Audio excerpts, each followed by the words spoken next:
দেখা আজকে 4 নম্বর চ্যাপ্টারটা পড়াচ্ছি বিজনেস স্টাডিজের। 4 নম্বর চ্যাপ্টারের নাম হচ্ছে বিজনেস সার্ভিস। ঠিক আছে, বিজনেস সার্ভিস মানে কারবার পরিষেবা। ঠিক আছে, প্রথম থেকে একটা করে এমসিকিউ গুলো দেখছি। বলছে ব্যাংক। প্রথম কোশ্চেন ছিল ব্যাংক কথাটি সৃষ্টি হয়েছে কোথা থেকে। ব্যাংক যে ওয়ার্ডটা এসছে না, ব্যাংক যে টার্মটা এসছে, এটা একটা ইটালিয়ান ওয়ার্ড। ঠিক আছে, একটা ইটালিয়ান ওয়ার্ড ব্যাংকো থেকে এসছে। ঠিক আছে, ইটালিয়ান ওয়ার্ড ব্যাংকো। টার্মটা কি বললাম বুঝলেন? ইটালিয়ান ওয়ার্ড ব্যাংকো থেকে এসছে ব্যাংক শব্দটি। ঠিক আছে, banco, BANCO, banco Italian word banco থেকে, মানে ইটালিয়ান ওয়ার্ডটার নামটাও বলে দিলাম ব্যাংকো। ইটালিয়ান ওয়ার্ড ব্যাংকো থেকে ব্যাংক কথাটি সৃষ্টি হয়েছে। তাহলে অ্যান্সারটা কি হবে? ব্যাংক কথা সৃষ্টি হয়েছে ইটালীয় শব্দ থেকে। এবার বলছে ব্যাংক হলো এমন একটি সংস্থা। বলছে যে ব্যাংক হলো এমন একটি সংস্থা। ব্যাংক তো একটা সংস্থা, প্রতিষ্ঠান। ঠিক আছে, যে সংস্থা ব্যক্তি কর্তৃক তার উপর কাটা চেক গ্রহণ করে, যে সংস্থা ব্যক্তি কর্তৃক তার উপর কাটা চেক গ্রহণ করে এবং অর্থ প্রদান করে। ঠিক আছে, তো এই উক্তিটি কে করেছিল? এই উক্তিটি কে করেছিল? তো মানে ব্যাংকের যে ডেফিনেশন ছিল, ব্যাংকের ডেফিনেশন সম্পর্কে বিভিন্ন লোক বিভিন্ন মত দিয়েছে। তাহলে এই মতটা কে দিয়েছে? ঠিক আছে, আমি আরো একবার বলে দিচ্ছি জিনিসটা কি বলতে চাইছে। ব্যাংক হলো এমন একটা প্রতিষ্ঠান যে সংস্থা ব্যক্তি কর্তৃক তার উপর কাটা চেক গ্রহণ করে।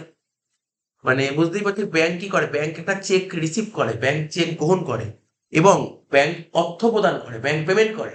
ঠিক আছে, এই কথাটা কে বলেছিল? এই কথাটা বলেছিল, মানে এই ব্যাংকের যত মানে এই ডেফিনেশন, ব্যাংকের এই ডেফিনেশনটা দিয়েছিল কে বলতো? HLA heart. এই ডেফিনেশনটা দিয়েছিল, ব্যাংকের এই ডেফিনেশন দিয়েছিল কি বললাম? ব্যাংকের এই ডেফিনেশনটা দিয়েছিল কি বললাম? HLA heart. এরকম অনেকেই বিভিন্ন ডেফিনেশন দিয়েছে। যেমন এছাড়া ডেফিনেশন দিয়েছে ক্রাউটার। ক্রাউটার এখানে আছে, হ্যাঁ ক্রাউটার। এখানে যে কজন আছে ক্রাউটার ডেফিনেশনটাও আছে। ঠিক আছে, বাট এটা ক্রাউটার বলেনি। তো বলেইছি ক্রাউটার কি বলেছিল। তোরা 142 কথা খোল, 142 কথা খোল।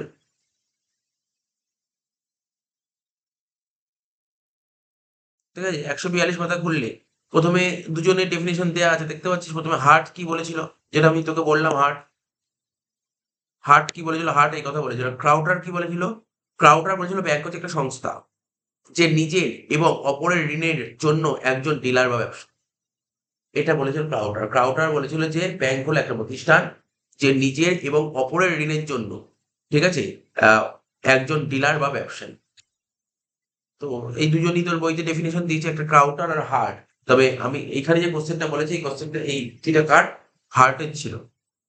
আচ্ছা, কিছু কিছু জিনিস টার্ম গুলো আমরা শুনবো। ব্যাংকে আমরা, প্রতিটা মানুষ ব্যাংকে টাকা জমা দিই। আমরা আমরা তো অনেকেই ব্যাংকে টাকা জমা রাখি। টাকা জমা রাখি, ব্যাংকে যে টাকা জমা রাখা হয় তাকে কি বলা হয়? ডিপোজিট। আমরা ব্যাংকে টাকা জমা রাখি, তাকে ইংরেজিতে কি বলে? ডিপোজিট বলে। আর ডিপোজিটকে বাংলায় বলা হয় আমানত। ঠিক আছে, আর যে টাকাটা জমা রাখে তাকে কি বলে? আমানতকারী, ডিপোজিটার। ঠিক আছে, তো তো সিম্পল জিনিস, এটা একদম সিম্পল কথা বলছি। ব্যাংকে যে টাকা জমা রাখা হয় তাকে কি বলা হয়? আমানত। আজকে ধর 2,000 বা 3,000 টাকা নিয়ে ব্যাংকে জমা করলি, তাহলে এটা কি হলো? আমানত। ঠিক আছে, ব্যাংকে যে টাকা জমা রাখা তাকে আমানত বলা হয়, ইংরেজিতে বলা হয় ডিপোজিট। তা বলছে হিসাব খোলার পর লেনদেনগুলো লিপিবদ্ধ করে ব্যাংকে আমানতকারী যে বইটি দেয়। এটা তো জানিস তো তুই, এক ব্যাংকে অ্যাকাউন্ট খোলা হয়ে গেছে। ব্যাংকে অ্যাকাউন্ট খোলা হয়ে যাওয়ার পর ব্যাংকে থেকে তোকে একটা বই দেয়, সেই বইটাকে কি বলে? পাস বই। তো হয়ে গেল পাস বই। তো যে প্রধানত ব্যবসায়িক প্রতিষ্ঠানগুলি যে আমানত খোলে, আমি ওই অ্যাকাউন্টেন্সি করার সময় বারবার বলেছিলাম ব্যাংকে বেসিক্যালি 4 ধরনের অ্যাকাউন্ট খোলা যায়। বলেছিলাম, মনে আছে? কি কি অ্যাকাউন্ট খোলা যায় ব্যাংকে? 4 ধরনের অ্যাকাউন্ট। সেভিংস অ্যাকাউন্ট, তারপর বল কারেন্ট অ্যাকাউন্ট, তারপর ফিক্সড ডিপোজিট অ্যাকাউন্ট, আর একটা হচ্ছে রিকারিং অ্যাকাউন্ট। 4 রকমের অ্যাকাউন্ট খোলা যায় ব্যাংকে। ঠিক আছে, ব্যাংকে 4 রকমের অ্যাকাউন্ট খোলা যায়। তো অ্যাকচুয়ালি বিজনেসম্যানরা কোন অ্যাকাউন্ট খোলে? Current account. এটাই দিয়েছে, মানে বেসিক বেসিক কোশ্চেন দিয়েছে। আচ্ছা, তারপর বলছে সঞ্চয়ী আমানত। ঠিক আছে, কি বললাম? হ্যাঁ, কারেন্ট অ্যাকাউন্ট, চলতি আমানত। এবার বলছে সেভিংস অ্যাকাউন্ট কারা খুলতে পারে? সেভিংস অ্যাকাউন্ট, দেখ বলছে সেভিংস অ্যাকাউন্ট হিসাব কারা খুলতে পারে। কি বলছে? একটা বলছে ব্যক্তি নিজের নামে, কোম্পানির নামে, প্রতিষ্ঠান এককালীন টাকা জমা দিলে, আর ব্যক্তি বারংবার টাকা জমা দিলে। লাইনের মানেগুলো লাইনে অপশনে মানে বলে দিচ্ছে। বলছে সেভিংস অ্যাকাউন্ট কারা খুলতে পারে? সেভিংস অ্যাকাউন্ট কি? আজকে তোর ব্যাংকে যে অ্যাকাউন্টে সেভিংস অ্যাকাউন্ট, আমার ব্যাংকে যে অ্যাকাউন্টে সেভিংস অ্যাকাউন্ট, এখানে তোরা যে প্রত্যেকে যতদিন বসে আছে সবারই ব্যাংকে যে অ্যাকাউন্ট খোলা হয় তাকে বলা হয় সেভিংস অ্যাকাউন্ট। সেভিংস অ্যাকাউন্টে তোর যত টাকা, তোর সেভিংস অ্যাকাউন্টে তুই যত খুশি টাকা জমাইতে পারিস, তত খুশি টাকা তুলতে পারিস। যত কোটি টাকা তুলতে পারিস ইন দ্য সেন্স তোর ব্যাংকে যত টাকা গচ্ছিত হয় সেই টাকাই তুলতে হবে।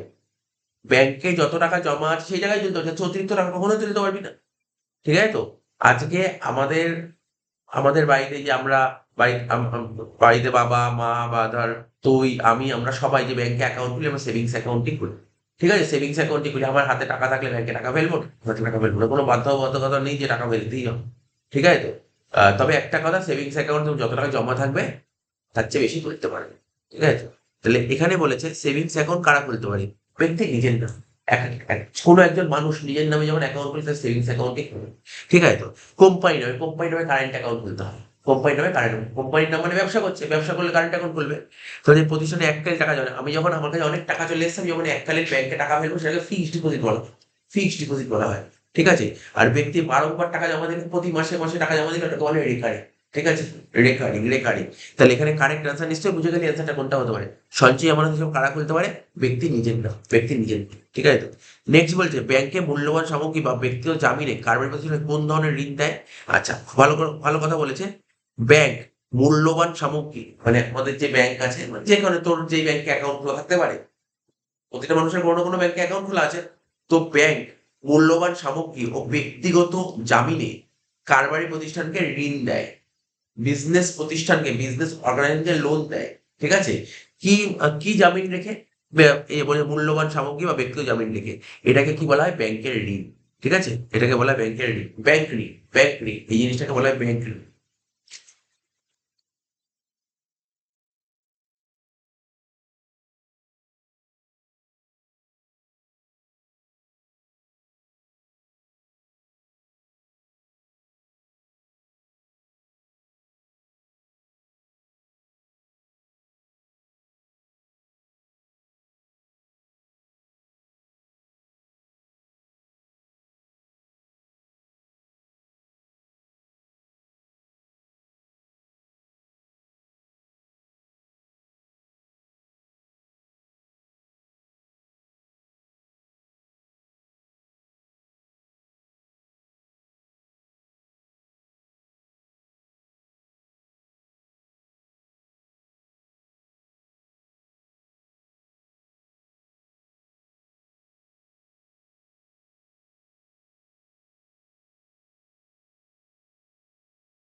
মানে আজকে তুই যখন ব্যাংকের থেকে যখন লোন নিতে চাইবি, একটা বড় সড়ো অ্যামাউন্ট ব্যাংকের থেকে লোন নিবি, তাহলে ব্যাংক কি মানে এমনি এমনি লোন দিয়ে দেবে?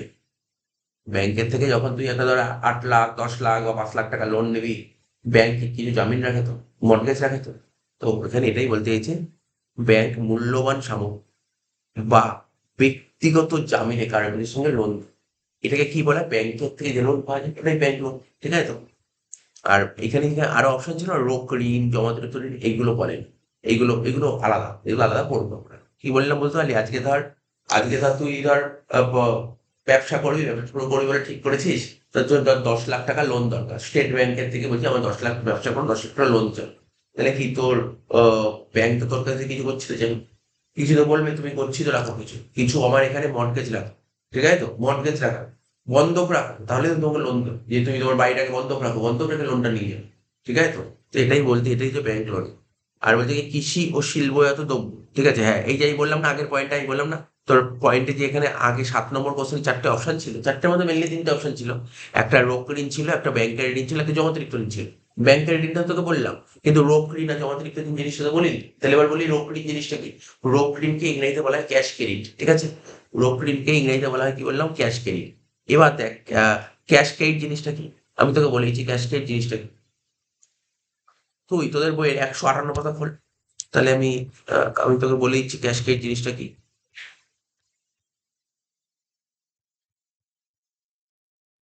দাগ দিবি, যেগুলো দাগ দিতে বলে সেগুলো দাগ দিবি।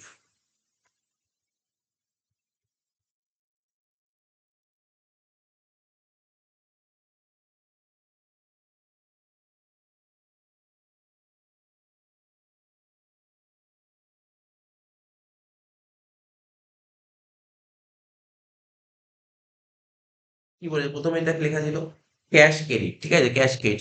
রোক ঋণকে ইংরেজিতে বলা হয় ক্যাশ ক্রেডিট। তো ক্যাশ ক্রেডিট কি বলেছে একটু পড়লেই বোঝা যাবে।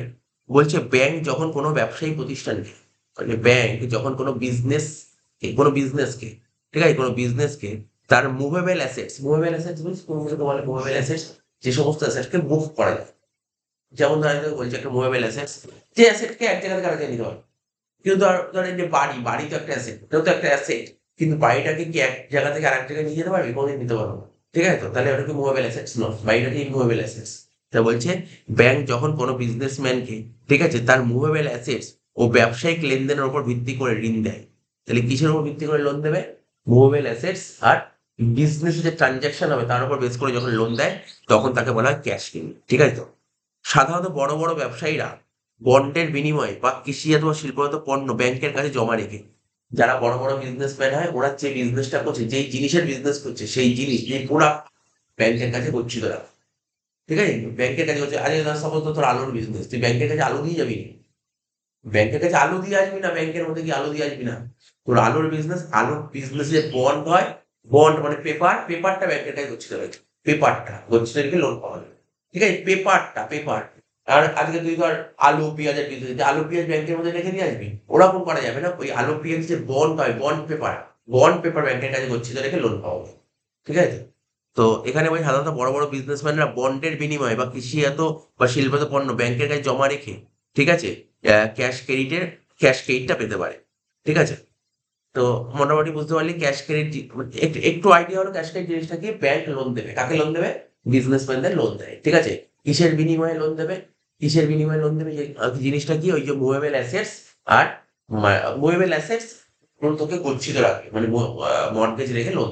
মুভেবল অ্যাসেটস কি বলে? মুভেবল অ্যাসেটস আর কি, ব্যবসায়িক লেনদেনের উপর ভিত্তি করে, তোর বিজনেস ট্রানজাকশন তার উপর ভিত্তি করে তোকে লোন দেবে। এটাই হচ্ছে তোর ক্যাশ ক্রেডিট। আর আর আর বেশি জানা দরকার নেই, এইটুকু করলেই তোর হয়ে যাবে। ঠিক আছে? তার মানে তোকে যদি কখনো বলে যে এই যে ক্যাশ ক্রেডিট, এখানে কি গচ্ছিত রাখা হয়, কি মর্টগেজ রাখা হয়? এখানে এখানে মুভেবল অ্যাসেটস। ঠিক আছে? তো মুভেবল অ্যাসেটস গচ্ছিত রাখা হয়। ঠিক আছে? তো যেখানে এরপর কি বলছে, মুভেবল অ্যাসেটস আর ব্যবসায়িক লেনদেনের উপর ভিত্তি করে লোন দেওয়া হয়। কিন্তু প্রশ্ন হলো, এখানে কি কি গচ্ছিত রাখা হয়? এখানে কি গচ্ছিত রাখা হয়? কি বন্ধক রাখা হবে? কৃষি ও শিল্পজাত দ্রব্য। ঠিক আছে? কৃষি ও শিল্পজাত দ্রব্য গচ্ছিত রাখা হয়। ঠিক আছে? তো একটু নিচের দিকে আয়, তাহলে দেখে বুঝতে পারবি। ওই দেখ একটা লেখা ছিল না, রোক ঋণ আর জমাতিরিক্ত ঋণের মধ্যে পার্থক্য, ক্যাশ ক্রেডিটের সঙ্গে ব্যাংক ওভারড্রাফটের পার্থক্য। তো এখানে কি বলেছে, ছোট করে পড়তে পারিস। বলছে পণ্য সামগ্রী জামিন রেখে, ঠিক আছে, যে ঋণ, ঠিক আছে, যে ঋণ স্বল্পমেয়াদী ভিত্তিতে গ্রহণ করা হয়। কি জামিন রাখা হচ্ছে এখানে? পণ্য সামগ্রী, গুডস জামিন রাখা হবে। আচ্ছা, এই এই রোক ঋণের লোনটা না প্রচুর হয়। এখানে এই রোক ঋণ বা ক্যাশ ক্রেডিট যে লোনটা পাওয়া যায় না, অনেকটা টাকায় লোন পাওয়া যায়। আর জামিনের ধরন ওই একই কথা, কি জামিন রাখবে, কি বন্ধক রাখবে? বলছে কৃষি ও শিল্পায়ত দ্রব্য। ঠিক আছে? কৃষি ও শিল্পায়ত দ্রব্য বন্ধক রেখে এই লোনটা পাওয়া যায়। তো এখানে ওরা বলতে চাইছে কৃষি ও শিল্পায়ত দ্রব্য স্বল্প মেয়াদী ভিত্তিতে, স্বল্প মেয়াদী মানে কম সময়ের জন্য, দীর্ঘমেয়াদী মানে অনেক সময়ের জন্য, কম সময়ের জন্য মজুত রেখে, মজুত মানে বন্ধক রেখে ব্যাংক কোন ধরনের ঋণ দেয়? এতক্ষণ ধরে পড়লি, এটা বুঝতে পারলি। তাহলে কি বুঝতে পারলি? যে রোক ঋণ বা ক্যাশ ক্রেডিট জিনিসটা কি, ওরা মজুত রাখবে, মানে ব্যাংক, ঠিক আছে, বিজনেসম্যানদের কিছু জিনিস মজুত রাখবে। কি মজুত রাখবে? কৃষি ও শিল্পায়ত দ্রব্য মজুত রেখে লোন দেয়। কৃষি ও শিল্পায়ত দ্রব্যটা, টপিকটা বুঝতে পারলি? কি মজুত রাখবে? মজুত তো ভালো করে শুনবি। কৃষি ও শিল্পায়ত দ্রব্য মজুত রেখে লোন দেয়, তাকে বলা হয় রোক ঋণ বা ক্যাশ ক্রেডিট। আর ব্যাংকের ঋণ তো বুঝতে পারি, ব্যাংকের ঋণ কোনটা, একটা ক্যাশ ক্রেডিট কোনটা, ব্যাংক লোন কোনটা, বোঝা গেল। এবার জমাতিরিক্ত ঋণ।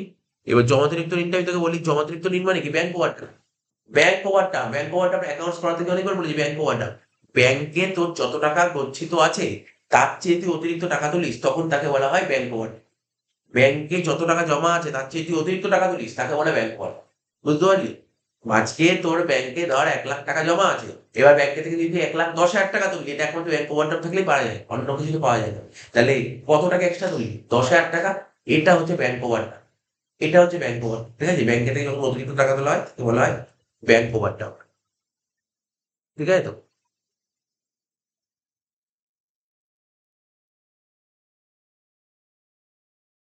এবার প্রশ্ন উঠতে পারে, স্যার এটা কি বন্ধক রেখে লোন পাওয়া যায়? দেখ এখানে ওই পার্থক্যটা, যে ওই পাতাটাই, যে পাতাটা ছিল খোলা, সেই পাতাটাই ওখানে দেখ লেখা ছিল।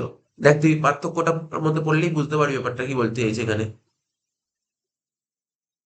তুই দুটোর ডিফারেন্স করে নে, অনেকটা ব্যাপার ক্লিয়ার হয়ে যাবে। যে ক্যাশকেডের সঙ্গে ব্যাংক ওভারড্রাফটের পার্থক্য। ক্যাশকেড কাকে বলে তো বললাম, ক্যাশকেড জিনিসটা কি, আর হচ্ছে তোর ক্যাশকেড জিনিসটা কি, আর ব্যাংক ওভারড্রাফট জিনিসটা কি, এটা বুঝতে পারলি? ক্যাশকেডে প্রচুর লোন পাওয়া যায়, ক্যাশকেডে প্রচুর লোন পাই, ব্যাংক ওভারড্রাফটে কম, কম লোন, ঠিক আছে, কম, ঠিক আছে, লোনের পরিমাণটা অনেকটা কম হয়।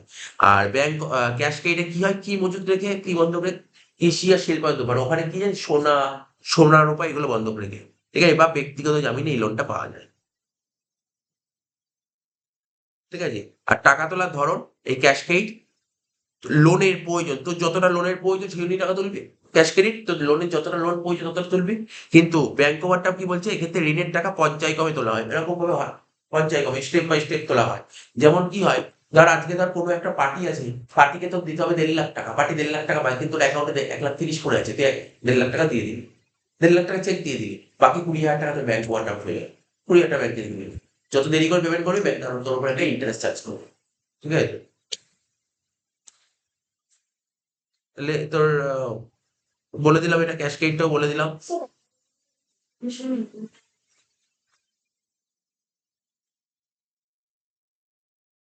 দেখে নিতে পারলো কত দিয়েছে। 9 নম্বর বলেছে ঋণ প্রদান।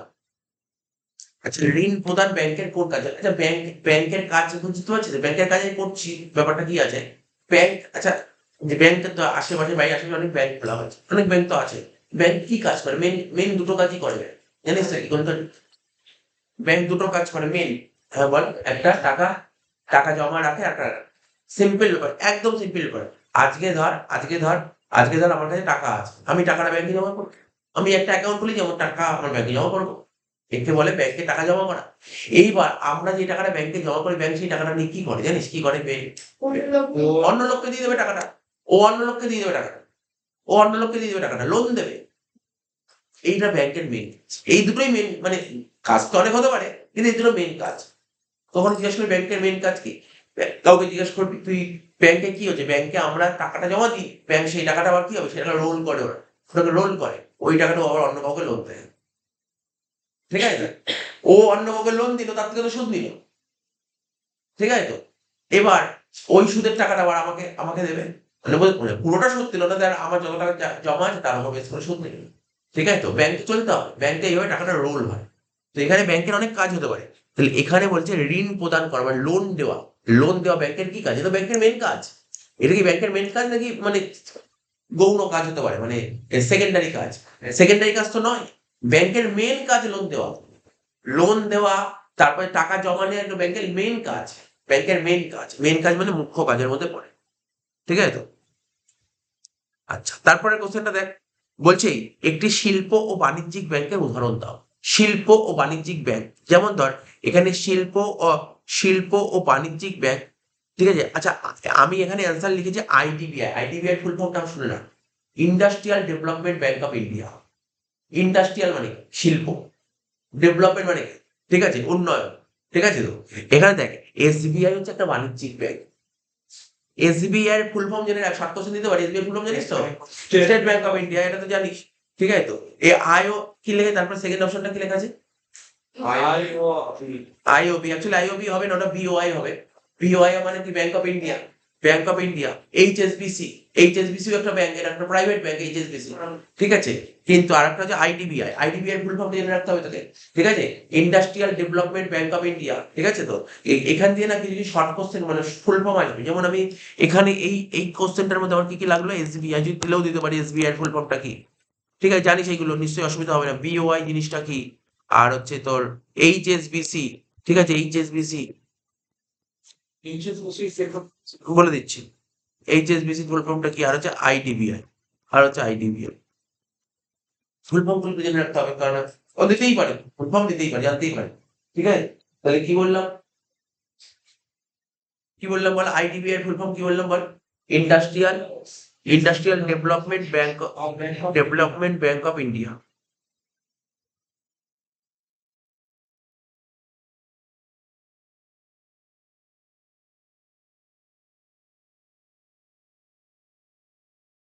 ঠিক আছে তো। আর এখানে নিশ্চয়ই কোশ্চেনটা পড়ে মানে বুঝতে পেরেছিস, ভারতের একটি শিল্প ও বাণিজ্যিক ব্যাংকের উদাহরণ দাও।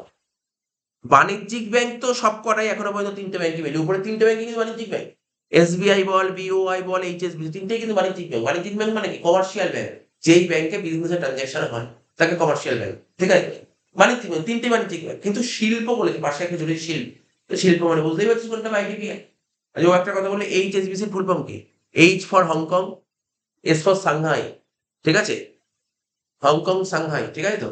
এইচএসবিসির ফুল ফর্ম কি বললাম জানি? কি বললাম? হংকং সাংহাই ব্যাংকিং কর্পোরেশন, ঠিক আছে? হংকং সাংহাই ব্যাংকিং কর্পোরেশন, ঠিক আছে তো?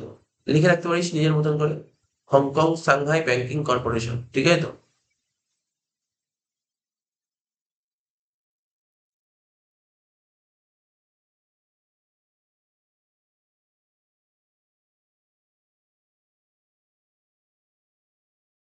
ঠিক আছে, পরের কোশ্চেনের অ্যান্সারটা নিজে দেওয়া যাবে, নিজে দেওয়া যাবে।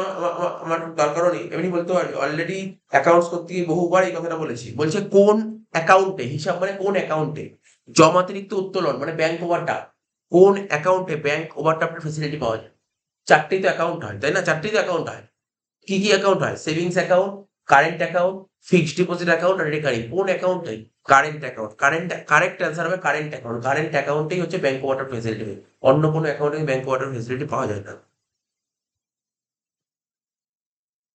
আচ্ছা, বলছে পশ্চিমবঙ্গ রাজ্য সমবায় ব্যাংক, ঠিক আছে? পশ্চিমবঙ্গ রাজ্য সমবায় ব্যাংক, এটা কোন ব্যাংকের উদাহরণ? এটা কি শিল্প ব্যাংকের উদাহরণ? এটা কি কৃষি ব্যাংকের উদাহরণ? এটা কি গ্রামীণ ব্যাংকের উদাহরণ নাকি সমবায় ব্যাংকের উদাহরণ? সমবায় ব্যাংকের উদাহরণ হবে, ঠিক আছে তো? নেক্সট কোশ্চেন কি? 13 নম্বরটা বলছে অব্যাংকিং অংশীদারি কারবার। আমরা পার্টনারশিপ পড়ানোর সময় বলেছিলাম ব্যাংকিং, ব্যাংকিং পার্টনারশিপ বিজনেস হয়, আবার অব্যাংকিং হয়, ঠিক আছে তো?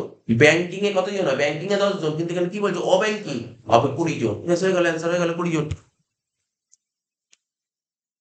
আচ্ছা, এই যে বলছে ভারতের কেন্দ্রীয় ব্যাংক, ইংলিশটা বলছি, মানে central bank, bank of India, মানে আমাদের ভারতবর্ষের কেন্দ্রীয় ব্যাংক কোনটা? কেন্দ্রীয় ব্যাংক কাকে বলে জানিস তো? প্রতিটা দেশেরই একটা নিজস্ব একটা কেন্দ্রীয় ব্যাংক থাকে, যেই ব্যাংক সমস্ত কিছু কন্ট্রোল করে। যেমন নোট ছাপায়, কয়েন ছাপায়, এই সমস্ত কাজ করে। সমস্ত কিছু কাজের মানে ওর হস্তক্ষেপ ওরাই করে, এবং ওরা হচ্ছে মাদার ব্যাংক। ওই ব্যাংকই হচ্ছে মাদার ব্যাংক, ওই সমস্ত কন্ট্রোল করবে। সমস্ত ব্যাংক তো ব্যাংক, আমাদের এখানে যত ব্যাংক সমস্ত ব্যাংক ওই কন্ট্রোল করে, ওর উপর কেউ নেই। ওটা হচ্ছে রিজার্ভ ব্যাংক অফ ইন্ডিয়া। আমাদের দেশে রিজার্ভ ব্যাংক অফ ইন্ডিয়া হচ্ছে কেন্দ্রীয় ব্যাংক, ঠিক আছে? এই যে সমস্ত কিছু যে ঘটনা ঘটছে, সমস্ত কিছু কন্ট্রোল করে কে? Reserve bank of India. Reserve bank, RBI নাম শুনেছিস তো? আরবিআই। আরবিআই কিন্তু সকল এই যে নোট তৈরি করে, যে আমরা নোট ইউজ করছি, নোটটা কে ছাপাচ্ছে? কে? আরবিআই ছাপাচ্ছে, যে কেউ ছাপাতে পারবে না, ঠিক আছে? আরবিআই ছাপায় নোট, নোট ছাপায় আরবিআই। এই যে আমরা যে নোট ইউজ করি, নোট ছাপায় আরবিআই, ঠিক আছে? এই যে আমাদের দেশে ফিনান্সিয়ালি কোনো রকমের কোনো চিন্তা ভাবনা কিছু যাই হবে না হবে, সমস্ত কিন্তু সেন্ট্রাল গভর্নমেন্ট কিন্তু আরবিআই এর সঙ্গে কথাবার্তা বলবে, সমস্ত কিছু আরবিআই এর সঙ্গে কথাবার্তা বলবে, ঠিক আছে? এই যে ধর ব্যাংকের ইন্টারেস্ট রেট বাড়ছে কমছে, এই সমস্ত কার কন্ট্রোলে আছে? সব আরবিআই কন্ট্রোলে, পুরো আরবিআই কন্ট্রোলে আছে, ঠিক আছে তো? তো দেখ কি বলছে, ভারতের কেন্দ্রীয়, মনে রাখবি কিন্তু এই কোশ্চেনটা খুব ইম্পর্টেন্ট কোশ্চেন, হ্যাঁ? ভারতের কেন্দ্রীয় ব্যাংকের নাম কি?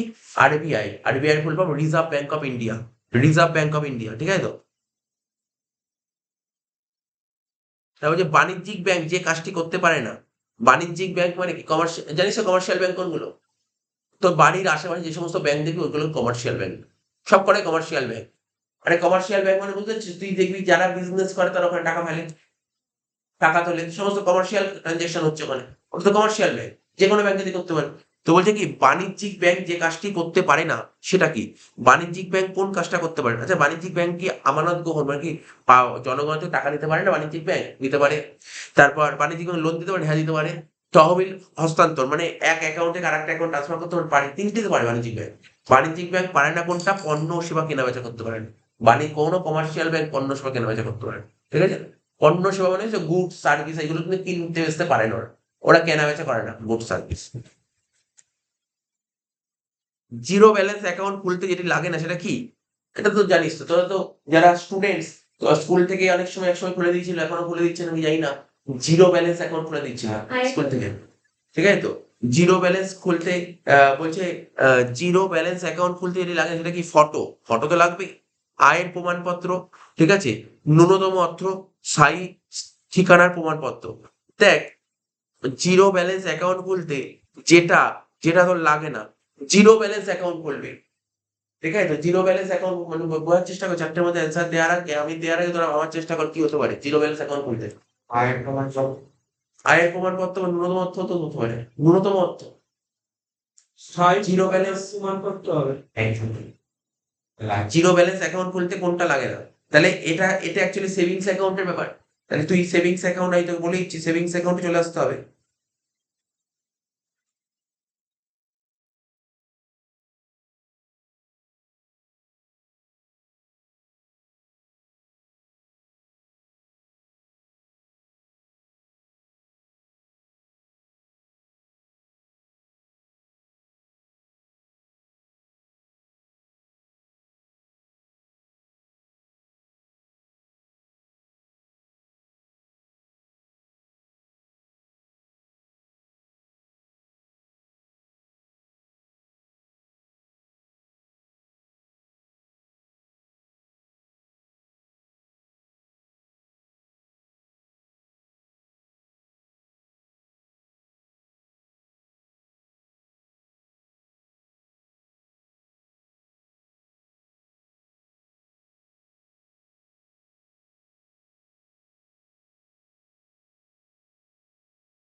দেখ, একটা আমরা পড়ছি সেভিংস অ্যাকাউন্ট, প্রথমে ছিল সেভিংস অ্যাকাউন্ট, জিনিসটা কি বলছে? বলছে যখন কোনো ব্যক্তি সঞ্চয়ের উদ্দেশ্যে, 142, বলছে যখন কোনো ব্যক্তি সঞ্চয়ের উদ্দেশ্যে এবং নির্দিষ্ট সময় অন্তে সুদ পাওয়ার আশায় ব্যাংকে আমানত খোলে তখন তাকে সঞ্চয়ী আমানত বলে। ঠিক আছে? সেভিংস অ্যাকাউন্ট কাকে বলে? যখন কোনো ব্যক্তি সঞ্চয়ের উদ্দেশ্যে সেভিংস করবে, যখন কোনো ব্যক্তি সেভিংস করার জন্য এবং নির্দিষ্ট টাইম অন্তর অন্তর সুদ পেতে চায় ব্যাংকের থেকে, ঠিক আছে, সুদ পাওয়ার আশায় ব্যাংকে অ্যাকাউন্ট খোলে তখন তাকে বলা হয় সেভিংস অ্যাকাউন্ট।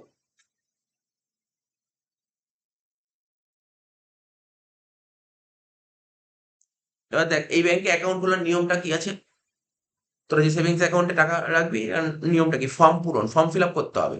যে কোনো ব্যাংকের, যে কোনো ব্যাংকের যে কোনো শাখায় ব্রাঞ্চ থাকে না তার, তুই যে কোনো একটা ব্যাংকে, ধর স্টেট ব্যাংকে অ্যাকাউন্ট করবি, স্টেট ব্যাংকে বিভিন্ন ব্রাঞ্চ থাকবে, দমদম ব্রাঞ্চ, নাগেরবাজার ব্রাঞ্চ, বিভিন্ন জায়গার ব্রাঞ্চ থাকতে পারে। বলছে যে কোনো ব্যাংকের যে কোনো শাখায় এই ধরনের আমানত হিসাব খোলার জন্য ব্যাংক প্রদত্ত নির্দিষ্ট ফর্ম পূরণ করে একটি নির্দিষ্ট পরিমাণ টাকা সহ ব্যাংকের কাছে আবেদন করবে। ঠিক আছে তো? নির্দিষ্ট পরিমাণ টাকা, কিন্তু তবে কোনো কোনো এটার মাঝে মাঝে অফার থাকে যে zero balance account, zero balance account অনেক সময় অফার থাকে। Zero balance account, zero balance, zero balance account মানে কি বলতো? মানে জিরো ব্যালেন্স দিয়ে তুই অ্যাকাউন্ট খুলতে পারবি। ঠিক আছে? জিরো ব্যালেন্স দিয়ে অ্যাকাউন্ট খুলতে পারি, কিন্তু এখন তো অনেক বড় অনেক ব্যাংকে কি হয়েছে, তোর মিনিমাম ব্যালেন্স মেনটেন করতে হয়। মিনিমাম ব্যালেন্স মেনটেন করতে না পারলে মানে চার্জ কাটে, ব্যাংক চার্জ কাটে মিনিমাম ব্যালেন্স মেনটেন করতে না পারলে। তো এখানে কি বলছে? যে কোনো ব্যাংকের যে কোনো শাখায় এই ধরনের আমানত হিসাব খোলার জন্য ব্যাংক প্রদত্ত নির্দিষ্ট ফর্ম পূরণ করে নির্দিষ্ট পরিমাণ টাকা সহ ব্যাংকের কাছে আবেদন করতে হয়। তথ্য ইনফরমেশন কি? মানে ফর্ম ফিল আপে কি করবি? যে অ্যাকাউন্ট খুলে তার নাম, তার ঠিকানা, ঠিক আছে তো? বুঝতে পারলি? তার তার জেন্ডারটা দিতে হবে, তার এজ দিতে হবে, তার ফোন নাম্বার, সে কি কাজ করে সব উল্লেখ করে সই করে ফর্মের নিচে সই করতে হয়। ঠিক আছে? দুটো পাসপোর্ট সাইজের ফটো, ব্যক্তির পরিচয়ের সত্যতা হিসেবে ভোটার কার্ড অথবা ড্রাইভিং লাইসেন্স, ঠিক আছে, প্যান কার্ড, আধার কার্ড, যে কোনো একটি জেরক্স কপি দিতে হয়, জমা দিতে হয়।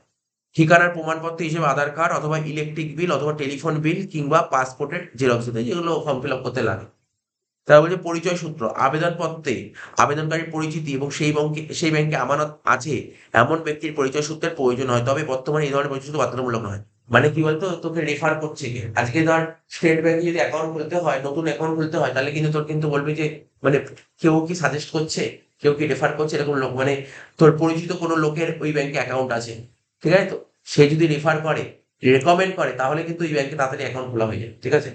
তো এখানে বলছে কি, যদিও এখন সব ব্যাংকের দরকার হয় না, খুব বড় বড় ব্যাংকে এগুলো দরকার, বড় বড় ব্যাংক, সব ব্যাংকে দরকার হয় না। বলছে আবেদনপত্রে আমানতকারীর পরিচিতি, যে অ্যাকাউন্টটা মধ্যে তার কি পরিচিতি আছে, ঠিক আছে, এবং সেই ব্যাংকে আমানত হিসাব আছে, ঠিক আছে, এমন কোনো ব্যক্তির পরিচয় সূত্রের প্রয়োজন, ঠিক আছে তো। তবে বলছে বর্তমানে এই ধরনের পরিচয় সূত্র বাধ্যতামূলক নয়। একাধিক সঞ্চয়ী আমানত হিসাব নয়। আচ্ছা, ব্যাংকের একই শাখায় ধর, তুই তো স্টেট ব্যাংকে তার নাগের বাজার যে ব্রাঞ্চ আছে, নাগের বাজার ব্রাঞ্চে তুই একাধিক অ্যাকাউন্ট খুলতে পারবি। একটা ব্যাংকের একটা ব্রাঞ্চে অ্যাকাউন্ট খুলতে পারবি, একটা অ্যাকাউন্ট খুলতে পারবি, একটা ব্রাঞ্চে অনেকগুলো অ্যাকাউন্ট খুলতে পারবি না। হ্যাঁ, তোর নামে অ্যাকাউন্ট আছে, হয়তো তুই অন্য কোনো নাম দিয়ে খুলতে পারিস, অন্য কোনো নাম মানে কি, ধর জয়েন্ট অ্যাকাউন্ট খুলতে পারিস, সেটা আলাদা, কিন্তু একই নামে খুলতে পারবি না। পাসবই প্রদান, আমানতকারী ব্যাংকে টাকা জমা দেওয়ার পর ব্যাংক তাকে একটা পাসবুক দিয়ে দেয়, ঠিক আছে। চেক বই প্রদান, আমানতকারী তার সঞ্চয়ী আমানতে যদি সবসময় কমপক্ষে 1,000 টাকা জমা রাখে, কোনো কোনো ব্যাংকের ন্যূনতম জমার পরিমাণ বেশিও হতে পারে। এখানে কোনো ব্যাংকের জমার পরিমাণ 1,000 টাকা, ন্যূনতম ব্যালেন্স, আবার কোনো কোনো ব্যাংক আরো বেশি থাকতে পারে। যেমন ধর কিছু কিছু ব্যাংক আছে, তুই ধর অ্যাক্সিস ব্যাংক, ও মিনিমাম 10,000 টাকা মেনটেন করতে হয়, ঠিক আছে, 10,000 টাকার সময় রাখতে হয় অ্যাকাউন্ট। এরকম আরো অনেক অ্যাকাউন্ট আছে, যে কিছু কিছু যেগুলো প্রাইভেট ব্যাংক, তাদের মিনিমাম ব্যালেন্স মেনটেনটা একটু বেশি, প্রাইভেট ব্যাংকে, সরকারি ব্যাংকে একটু কম হয়, ঠিক আছে। তাহলে ব্যাংক তাকে চেক বই দেয়, ঠিক আছে।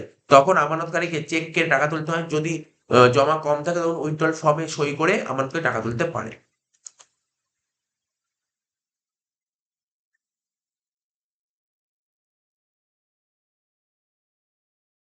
তারপর বলছে নিরাপত্তা, মানে এর বৈশিষ্ট্যটা কি আছে, বৈশিষ্ট্যগুলো বলছে নিরাপত্তা, বলছে ব্যাংকে টাকা গচ্ছিত রেখে জনসাধারণ তার নিরাপত্তা সম্পর্কে নিশ্চিত থাকতে পারে। ব্যাংকে টাকা যদি জমা রাখে, তাহলে তোর একটা টাকা মানিটা না, যে তোর তুই সিকিউর হয়ে গেল, যে সিকিউরিটি পেয়ে গেলি টাকাটা, ঠিক আছে তো।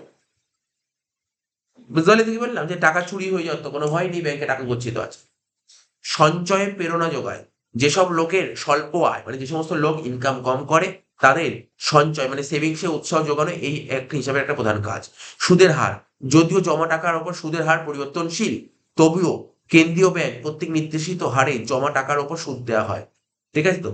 এখন দেখ, সেভিংস অ্যাকাউন্টে টাকা রাখলে আগে তো ছিল মানে, মানে তার কি বলবো, কিছু প্রাইভেট ব্যাংকে সুদের হারটা একটু বেশি দেয়, ঠিক আছে তো, কিন্তু মোটামুটি সরকারি ব্যাংকে সুদের হার 3%-এর কাছাকাছি আছে, 3% দেয়, ঠিক আছে তো।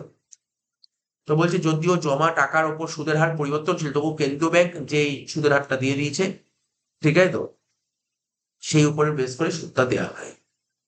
একটি সঞ্চয়ী আমানত হিসাব, ব্যাংকের কোনো শাখায় একই নামে কেবল একটি সঞ্চয়ী আমানত হিসাব ওই খোলা যায়, তবে যুগ্মভাবে একাধিক হিসাব রাখা যায়। বুঝতে পারলি, যুগ্মভাবে মানে কি বলছে, জয়েন্ট অ্যাকাউন্ট, ঠিক আছে। এবার বলছে কি, নির্দিষ্ট পাসবই, হিসাব খোলার পর লেনদেনগুলো লিখে ব্যাংক আমানতকারীকে একটি পাসবই দেয়, পাসবই ওই একই কথা, পাসবুক কখন দেবে। চেকের ব্যবহার, চেকের ব্যবহারটাও বুঝতে পারলি, চেক তো যদি ব্যাংক থেকে যদি তোকে চেক দেয়, তাহলে চেকের মাধ্যমে টাকা তুলতে পারবে, চেক না দেয়, তাহলে উইথড্রল ফর্ম ফিল আপ করেছে টাকা তুলতে পারবে, ঠিক আছে। Pay in slip, pay in স্লিপের মাধ্যমে নগদে 50,000 টাকা পর্যন্ত জমা করা যায়। পে স্লিপের মাধ্যমে তুই কত, ক্যাশে 50,000 টাকা পর্যন্ত জমা করতে পারবি।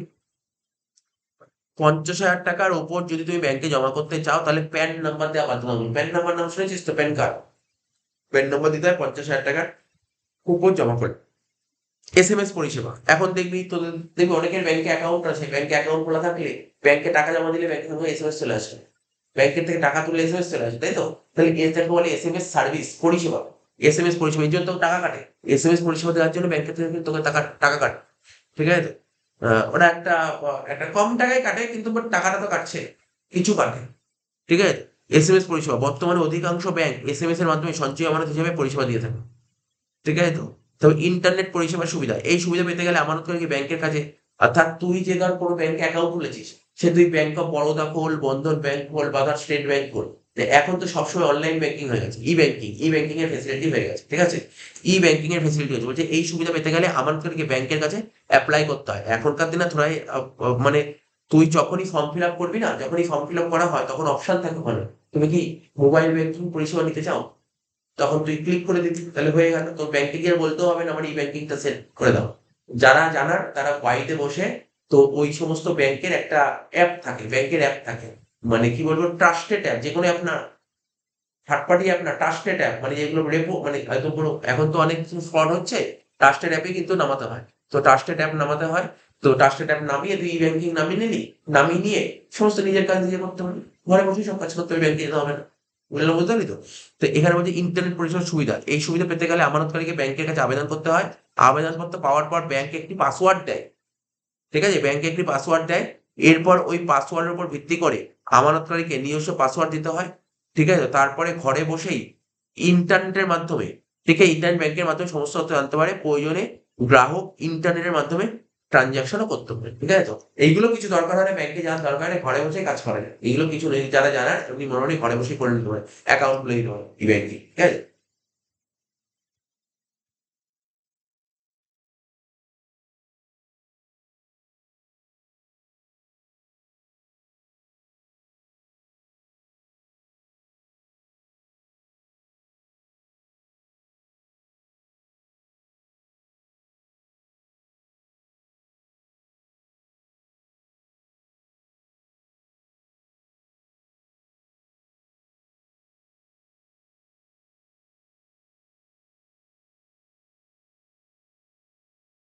এই জিরো ব্যালেন্স অ্যাকাউন্ট খুলতে এটি লাগে না, এটা আয়ের প্রমাণপত্রটাই আমার ঠিক লাগছে বেশি, ঠিক আছে। জিরো ব্যালেন্স অ্যাকাউন্ট খুলতে লাগে না, আয়ের প্রমাণপত্র লাগে না, ঠিক আছে তো।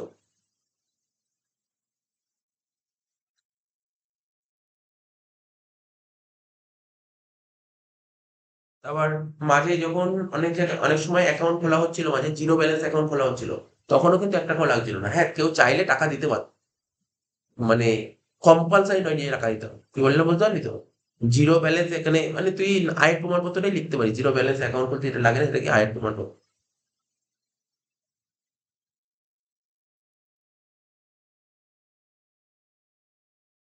নিচের কোনটি সঞ্চয় আমার সেভিংস অ্যাকাউন্টের কোনটা বৈশিষ্ট্য নয়, দেখ, সেভিংস অ্যাকাউন্টের কোনটা বৈশিষ্ট্য নয়, সেভিংস অ্যাকাউন্ট খুলে সঙ্গে সঙ্গে পাসবই দেবে, সেভিংস অ্যাকাউন্ট টাকা থাকলে সুদ দেবে, সেভিংস অ্যাকাউন্টের মাধ্যমে তুই ইন্টারনেটে পরিষেবা পাবি, তিনটেতে পাবি। কিন্তু বলছে ব্যাংকের একই শাখায় কোনো ব্যক্তি নিজের নামে একাধিক, ঠিক আছে, সঞ্চয় আমাদের হিসাব খুলতে দেওয়া হয় না, দেওয়া হয় না। তোর ধর স্টেট ব্যাংক নাগের বাজার ব্রাঞ্চে, তো স্টেট ব্যাংকে তোর একটা অ্যাকাউন্ট খোলা আছে, তুই কি একসঙ্গে চার পাঁচটা অ্যাকাউন্ট খুলতে পারতে পারবি? তোর নিজের নামে খুলতে পারবি না, এটাই বলেছে। চলতি আমানত হিসাব খুলতে কোনটির প্রয়োজন হয় না? তাহলে চলতি আমানত একটু পড়ে নে, চলতি আমানত গুলো পড়ে নে একটু। চলতি আমানত মানে কারেন্ট অ্যাকাউন্ট, দেখ কি বলেছে, যেখানে পড়ছিলাম ঠিক তার নিচেই ছিল কারেন্ট অ্যাকাউন্ট। যখন কোনো ব্যক্তি নিজের নামে কিংবা কয়েকজন ব্যক্তি যৌথভাবে আহ, অথবা কারবারি মানে বিজনেস, অকারবারি মানে যেটা বিজনেস নয়, ঠিক আছে, নন বিজনেস অর্গানাইজেশন, ঠিক আছে, নিজেদের অর্থনৈতিক লেনদেনের জন্য ব্যাংক যে হিসাব খাত খোলে, তার মানে কি কারেন্ট অ্যাকাউন্ট কিন্তু বিজনেসম্যানরা খোলে, শুধু বিজনেসম্যানরা না। এবার তার পাড়ার ক্লাব চলছে, ওরাও তো খুলতে পারে কারেন্ট অ্যাকাউন্ট, পাড়ার ক্লাব চালাচ্ছে, এটাও তো কারেন্ট অ্যাকাউন্ট খুলতে পারে। কোনো একটা ফুটবল ক্লাব বা ক্রিকেট ক্লাব, তারা ওর তো ব্যাংকে অ্যাকাউন্ট থাকে, ওরা কি অ্যাকাউন্ট খুলতে পারে? Current account. মানে শুধু বিজনেসম্যানরাই খুলবে না, মানে শুধু মানে ট্রেডিং রাই খুলবে, নন ট্রেডিংও খোলে। নন ট্রেডিং মানে কি, কেউ বিজনেস করতে চায়, কেউ বিজনেস করে না, ঠিক আছে তো। এখানে এটাই বলতে কারবারি প্রতিষ্ঠান এবং অকারবারি প্রতিষ্ঠান, ঠিক আছে, বিজনেস অর্গানাইজেশন আর নন বিজনেস অর্গানাইজেশন সবাই খুলতে পারে কিন্তু কারেন্ট অ্যাকাউন্ট, ঠিক আছে তো। তো বলছে যখন কোনো ব্যক্তি নিজের নামে, ঠিক আছে তো, যখন কোনো ব্যক্তি নিজের নামে কিংবা কয়েকজন ব্যক্তি যৌথভাবে অথবা কারবারি ও অকারবারি প্রতিষ্ঠানগুলো নিজেদের অর্থনৈতিক লেনদেনের জন্য ব্যাংকে যে অ্যাকাউন্ট খোলে তখন তাকে কারেন্ট অ্যাকাউন্ট বলে। হ্যাঁ, তবে ঠিক, তবে প্রধানত বিজনেসম্যানরাই কারেন্ট অ্যাকাউন্ট খোলে। তবে এই কারেন্ট অ্যাকাউন্ট খোলার জন্য নির্দিষ্ট ফর্মে আবেদন করতে হয়, তুই যদি কারেন্ট অ্যাকাউন্ট খুলতে চাস তাহলে ব্যাংকে একটা ফর্ম ফিল আপ করতে হবে, ঠিক আছে তো। এবং নির্দিষ্ট পরিমাণ টাকা জমা দিতে হবে, একটা টাকা জমা দিতে হবে, কিন্তু নির্দিষ্ট পরিমাণ টাকা, নাহলে কারেন্ট অ্যাকাউন্ট হবে না, তো খোলা যাবে না। এই হিসাবের মাধ্যমে গ্রাহক যতবার খুশি টাকা তুলতে পারে, যতবার খুশি টাকা তুলতে পারবি, যতবার খুশি টাকা জমা দিতে পারবি। এখানে জমা টাকার উপর কোনো সুদ দেওয়া হয় না। তাহলে কি বুঝতে পারলি কোন অ্যাকাউন্টে সুদ দেওয়া হয় না? তখন মানে কারেন্ট অ্যাকাউন্টে কোনোদিন সুদ দেবে না, কারেন্ট অ্যাকাউন্টে কোনোদিন সুদ দেবে না। কারেন্ট অ্যাকাউন্টে তুই ধর একদিন বলছি, সাপোজ আজকে ধর আমার একটা ব্যাংকে ধর কারেন্ট অ্যাকাউন্ট খোলা আছে, তাহলে আজকে ধর কোনো পার্টির থেকে 5 লাখ টাকা আসলো, ঠিক আছে, আজকে আসলো, আসার 15 মিনিট পরেই আমি ওই 5 লাখ টাকা, আমার 4.5 লাখ টাকা কোনো একটা পার্টিকে দিয়ে দিলাম, ঠিক আছে। আবার ধর 1 ঘন্টা পর আবার 5 লাখ টাকা আসলো, তাহলে টাকা তো পরপর এসে যাচ্ছে, সুদ দেবে না। কারেন্ট অ্যাকাউন্টে সুদ দেওয়া হয় না, সব অ্যাকাউন্টে সুদ দেওয়া হয়, কারেন্ট অ্যাকাউন্টে সুদ দেওয়া হয় না, আমার মনে রাখতে হবে কারেন্ট অ্যাকাউন্টে সুদ দেওয়া হয় না। আচ্ছা, আরেকটা কথা, কারেন্ট অ্যাকাউন্টে জানিস সেভিংস অ্যাকাউন্টে কি দেয়? পাসবুক দেয়, কারেন্ট অ্যাকাউন্টে পাসবুক দেয়। কারেন্ট অ্যাকাউন্টে পাসবুক দেয়, ঠিক আছে, কারেন্ট অ্যাকাউন্টে পাসবুক দেয় না। কমন সেন্স খারাপই, কখনো ভেবে দেখবি কেন কারেন্ট অ্যাকাউন্টে পাসবুক দেয় না। একটা কমন সেন্স খারাপই, ঠিক আছে, মাথা খারাপই, কেন কারেন্ট অ্যাকাউন্টে পাসবুক দেয় না। সেভিংস অ্যাকাউন্টে কত ট্রানজাকশন হয়? সেভিংস অ্যাকাউন্টে কত ট্রানজাকশন? আরে একটা মানুষ কবার ব্যাংকে মাসে কবার ফেলবে? সেভিংস করছে কি, যে সেভিংস করছে একটা মানুষ ব্যাংকে কতবার যাবে ম্যাক্সিমাম? একটা মানুষ ইনকাম করার পর আর সংসারে খরচা চালানোর পর যে টাকা বেঁচে যায় সেই টাকাটা ব্যাংকে জমা করবে। ও কবার যাবে ব্যাংকে? ও 1 বার 2 বার যাবে। টাকা তুলতে তো সুতরাং 1 মাসে খুব বেশি ট্রানজাকশন হবে না। কিন্তু কারেন্ট অ্যাকাউন্ট মানে কি? বিজনেস। আজকে ধর আমি পড়াচ্ছি, আমি যদি কারেন্ট অ্যাকাউন্ট খুলি, তাহলে কি আমার রেগুলার টিউশন ফিসের মাইনা ঢুকছে। আমার কাছে যারা কোচিং এ যারা কাজবাজ করে তাদেরকে পেমেন্ট করতে হচ্ছে, সমস্ত কিছু করছে। তাহলে আমাকে বারবার কাজ করতে হচ্ছে। বারবার কাজ হবে, প্রচুর ট্রানজাকশন হবে। অর্থাৎ যেখানে প্রচুর ট্রানজাকশন হয় না, সেখানে কিন্তু ইয়ে দেয় না, পাসবুক দেবে না। ওদেরকে স্টেটমেন্ট দেবে, স্টেটমেন্ট দেবে। তুই একটা ভাব, একটা নরমালি ভাবে একটা টাটা কোম্পানি বা বাদ দে, সি লেদার্স এর মতন একটা বড় দোকান, নরমাল দোকান। তো ওর ট্রানজাকশন কত হবে? প্রচুর ট্রানজাকশন হবে। ওর প্রচুর অজস্র ট্রানজাকশন হবে, মানে ব্যাংকের ট্রানজাকশন হবে, প্রচুর ট্রানজাকশন হবে। তাহলে এদেরকে কিন্তু স্টেটমেন্ট দেবে। এদেরকে কি দেবে? কখনো পাসবুক দেবে না। ঠিক আছে? যাদের ট্রানজাকশন প্রচুর, তুই ভাবনা ওই ছোট্ট বাড়িতে আছে পাসবুক, তো ছোট্ট একটা বই, ছোট্ট একটা বই, তো ওই বই তুই যদি একটা বিজনেস করিস, ও তো তুই আজকে দিলি, দেখা গেল তো পুরো ট্রানজাকশন একদিনের ট্রানজাকশন ওদের করতে পারবে। কি বললাম বুঝতে পারলি? তো পাসবুক দেয় না current account. Simple requestable outcome exceptions. আমি বলে দিচ্ছি, সমস্ত পয়েন্ট বলে দিচ্ছি এখানে কি কি লেখা আছে। কারেন্ট অ্যাকাউন্ট বুঝতে পারলি তো ব্যাপারটা কি বলেছে? এরা বলছে rules for opening current account. Current account খোলার রুলটা কি কি? ফর্ম পূরণ, প্রথমে সবার প্রথম তোমাকে ফর্ম ফিল আপ করতে হবে। যে কোনো ব্যাংকের যে কোনো শাখায় কারেন্ট অ্যাকাউন্ট খোলার জন্য একটা ফর্ম ফিল আপ করতে হবে। তুই ধর স্টেট ব্যাংকে কারেন্ট অ্যাকাউন্ট খুলতে চাও, স্টেট ব্যাংকের নাগের বাজার ব্রাঞ্চ, তাহলে ফর্ম ফিল আপ করতে হবে তোমাকে।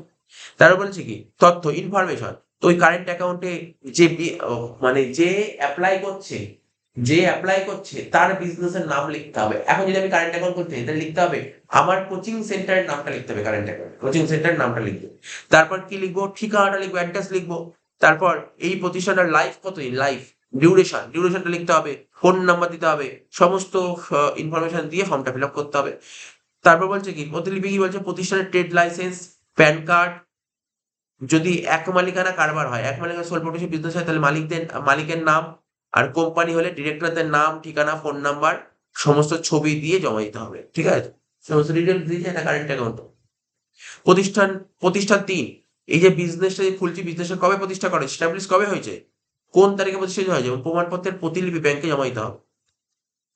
আয়কর রিটার্ন কারেন্ট অ্যাকাউন্টের ক্ষেত্রে, ঠিক আছে তো, কারেন্ট অ্যাকাউন্টের ক্ষেত্রে কি বলছে? চলতি আমানত হিসাবের ক্ষেত্রে কার্যকরী প্রতিষ্ঠানকে আয়কর রিটার্ন দাখিল করতে হয়। আয়করের রিটার্ন বুঝিস? আয়করের রিটার্ন মানে কি? আজকে ধর আমি ইনকাম করছি, ইনকাম করলে তো গভর্নমেন্টকে ট্যাক্স দিতে হয়। তা আমি যে গভর্নমেন্টকে ট্যাক্স দিচ্ছি তার রিটার্ন তো, ট্যাক্স তো এইভাবে দেওয়া যাবে না, আমাকে রিটার্ন সাবমিট করতে হবে।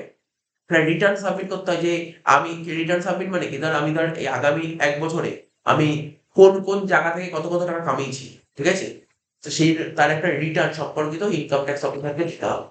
এটা হচ্ছে আয়করের রিটার্ন। ঠিক আছে তো, আস্তে আস্তে জানতে পারবি, ইনকাম ট্যাক্স করতে গিয়ে জানতে পারবি আয়করের রিটার্ন। তো বলছে কারেন্ট অ্যাকাউন্ট খোলার ক্ষেত্রে, মানে ওই বিজনেসটাতে আয়কর রিটার্ন দাখিল করতে হয়, ঠিক আছে, ইনকাম ট্যাক্স রিটার্নটা দাখিল করতে হবে। চেক বই প্রদান, ব্যাংক সমস্ত কাগজপত্র ঠিক করে দেখে আমানতকারীকে একটি নির্দিষ্ট অ্যাকাউন্ট নাম্বার দেয়। ওই নম্বরের উপর ভিত্তি করে আমানতকারী ব্যাংকে টাকা জমা রাখে। ঠিক আছে তো, আমানতকারী ব্যাংকে টাকা জমা দেওয়ার পর ব্যাংকে আমানতকারীকে একটি চেক বই প্রদান করে।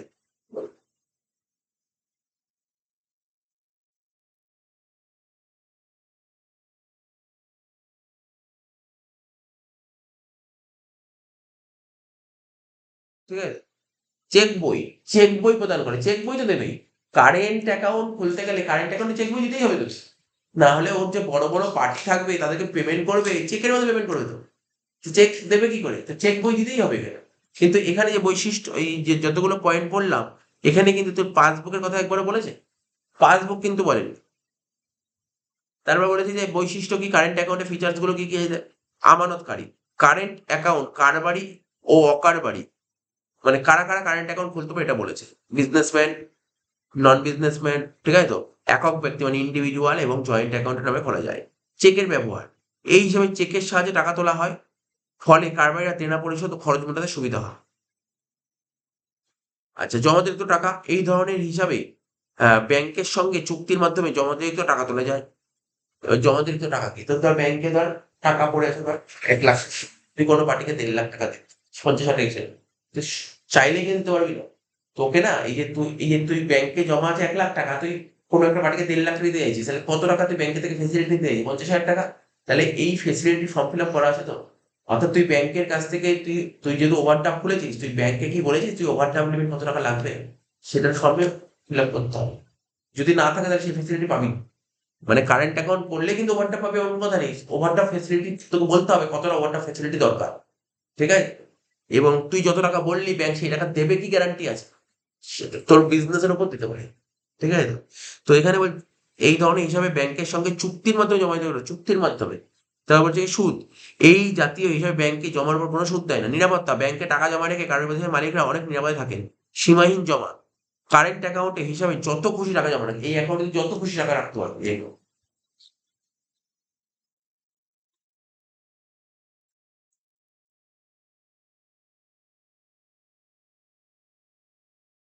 কি বলছে, কারেন্ট অ্যাকাউন্টে হিসাব খুলতে কোনটির প্রয়োজন হয় না। কারেন্ট অ্যাকাউন্টে খুলতে কারেন্ট অ্যাকাউন্ট খুলতে তোর কি ফর্ম পূরণ তো করতেই হবে, ফর্ম ফিল আপ করতেই হবে তোকে। প্রতিষ্ঠান ট্রেড লাইসেন্স, প্রতিলিপি ট্রেড লাইসেন্স দিতেই হবে, তুই কি বিজনেস করছিস, ঠিক আছে তো? কোনো অর্থ জমা দিতে হয় না। কারেন্ট অ্যাকাউন্ট খুলতে গেলে টাকা তো তোকে জমা দিতেই হবে, আর আয়কর রিটার্ন সবই দিতে হবে। চারটে তো ঠিক লাগছে, ঠিক আছে? চারটেই ঠিক, চারটেই ঠিক লাগছে। এখানে অ্যান্সার আমার কাছে ভুল লাগলো না কিছু, চারটে অ্যান্সার ঠিক লাগলো। ওই তো বললাম তো, আয়কর রিটার্ন তো জমা করতেই হবে। স্যার ডিউটা মানে এই কোনো অর্থ জমা দিতে হয় না, ওটা তো দিতে হয়, মানে ব্যাংকে তো জমা দিতে হয় অর্থ। নাহলে হয় এখানে না। কি বলেছে, কোনো লাস্ট পয়েন্টটা বলছে কোনো অর্থ জমা দিতে হয়, কোনো টাকা জমা দিতে হয় না, না ওটা টাকা জমা দিতে হয়। তাহলে এই অ্যান্সার ডির অ্যান্সারটা হবে, কারেক্ট অ্যান্সার ডি হবে, বুঝতে পারলি তো? এখানে কি বলছে, কোনো অর্থ জমা দিতে হয় না, তাহলে কারেন্ট অ্যাকাউন্ট খুলতে টাকা তো জমা দিতে হবে। এবার বলছে কোনটি পৌনঃপুনিক আমানতের বৈশিষ্ট্য। পৌনঃপুনিক আমানতকে ইংরেজিতে বলে রেকারিং ডিপোজিট, রেকারিং ডিপোজিট। তাহলে রেকারিং ডিপোজিট তো চলতি আমানত বললাম তো, কারেন্ট অ্যাকাউন্ট বললাম, এবার রেকারিং অ্যামাউন্ট, রেকারিং ঠিক তার জি আছে, রেকারিং। বলছে যে আমানত হিসাবে কোনো যে আমানত হিসাবে একটি নির্দিষ্ট সময় অন্তর নির্দিষ্ট পরিমাণ অর্থ নির্দিষ্ট সময়ের জন্য বারে বারে জমা দিতে হয়। বলছে যে মানে একটা রেকারিং ডিপোজিট অ্যাকাউন্ট, একটা ডিপোজিট অ্যাকাউন্ট যেখানে একটা নির্দিষ্ট সময় অন্তর, একটা সময় অন্তর নির্দিষ্ট পরিমাণ অর্থ, নির্দিষ্ট পরিমাণ অর্থ মানে তুই 100 টাকা করে জমা দিস, 100 করে দিতে হবে, 200 করে হলে 200 করে দিতে হবে, 500 করে হলে 500 করে দিতে হবে, 1000 করে হলে 1000 করে দিতে হবে। নির্দিষ্ট সময় অন্তর নির্দিষ্ট পরিমাণ অর্থ, এমন না আজকে 100 টাকা দিলাম, পরের বার যখন দেবো 150 টাকা দিলাম, হবে না। একটা ফিক্স দিতে হবে, ঠিক আছে তো?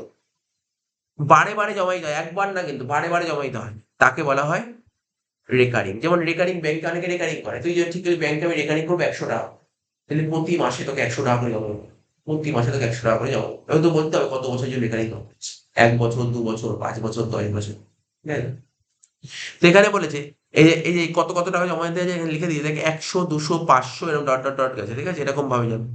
টাকা জমা দিয়ে নির্দিষ্ট সময়ের জন্য এই প্রকার অ্যাকাউন্ট খোলা হয়। যত টাকা দিয়ে হিসাব খোলা হয় প্রতি মাসে, সেই একই পরিমাণ ব্যাংকে জমা দিতে হয়, বুঝতে পারলি তো? তুই যদি 100 দিয়ে অ্যাকাউন্ট খুলিস, তোকে 100 টাকাই দিতে হবে, 100 করে দিতে হবে। তবে মাসিক কিস্তির সংখ্যা ইচ্ছা অনুসারে 12, 24, 36, 48, 60, 72, 84, 96, 108 বা 120 হতে পারে।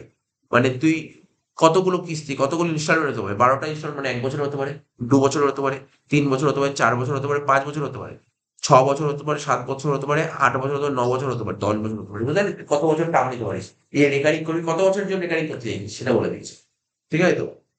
ব্যাংক নির্দিষ্ট মেয়াদ অন্তে জমা দেওয়া টাকা চক্রবৃদ্ধি হারে সুদ সহ আমানতকারীকে ফেরত দেয়। তাহলে কি হবে, তুই ব্যাংকে ধর সাপোজ তুই ধর 500 টাকা করে ব্যাংকে জমা করলি, তুই বলি 5 বছরের জন্য নেব, তাহলে তুই কত টাকা করে দিবি, 500 টাকা করে দিবি, 1 বছরে 6,000 টাকা দিবি, 5 বছর কত দিবি? 30,000 টাকা দিবি। ঠিক আছে?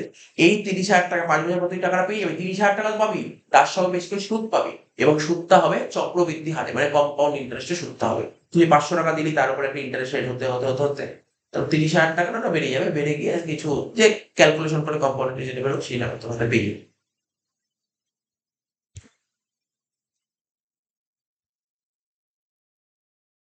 এবার বলেছে কি দেখ, এই রেকারিং অ্যাকাউন্ট খোলার নিয়মটা কি? ফর্ম পূরণ। যেকোনো ব্যাংকের যেকোনো শাখায়, ঠিক আছে, রেকারিং অ্যাকাউন্ট খোলার জন্য ব্যাংক প্রদত্ত ফর্ম পূরণ করে আবেদন করতে হয়। ঠিক আছে? এখন তো অনেক সিস্টেম হয়ে গেছে, অনলাইন ব্যাংকিং। অনলাইন ব্যাংকিং এ তুই রেকারিং করতে গেলে সঙ্গে সঙ্গে কোনো অ্যাপের মধ্যে ডাইরেক্ট পেয়ে যাবি। এত কিছু ফর্ম ফিল আপের কোনো দরকার নেই। তুই একটা, কেননা ফর্ম ফিল আপ কেন করতে হবে জানিস তো? তুই যে অনলাইন ব্যাংকিং করবি ওখানে তো সমস্ত ডিটেলস তোর ভরাই আছে, সমস্ত ডিটেলস ভরা আছে, সুতরাং ফর্ম ফিল আপ করার দরকার নেই। ডাইরেক্ট হয়ে যাবে, ডাইরেক্ট। শুধু অ্যাকাউন্ট নাম্বারটা সিলেক্ট করতে হবে, ব্যাস। কত টাকা করে রেকারিং করতে গেছি, কত বছর করে করতে গেছি, ওটা করলেই সব অনলাইনে শুনবে। অনলাইনে এত অনলাইন ব্যাংকিং যেটা বলে, অনলাইন ব্যাংকিং, ই ব্যাংকিং যেটাকে বলা হয়। তো তথ্য, আবেদনকারীর নাম, ঠিকানা, অ্যাড্রেস, মানে নাম দিবি, অ্যাড্রেস দিবি, তারপর জেন্ডার দিবি, অকুপেশন দিতে হবে, এজ দিতে হবে, ফোন নাম্বার দিয়ে ফর্মের নিচে সই করে ফর্মটি ব্যাংকে জমা দিতে হবে। আগেকার দিনে এরকম সব লিখে লিখে করতে হতো, এখন তো ডাইরেক্ট অনলাইনে হয়ে গেছে।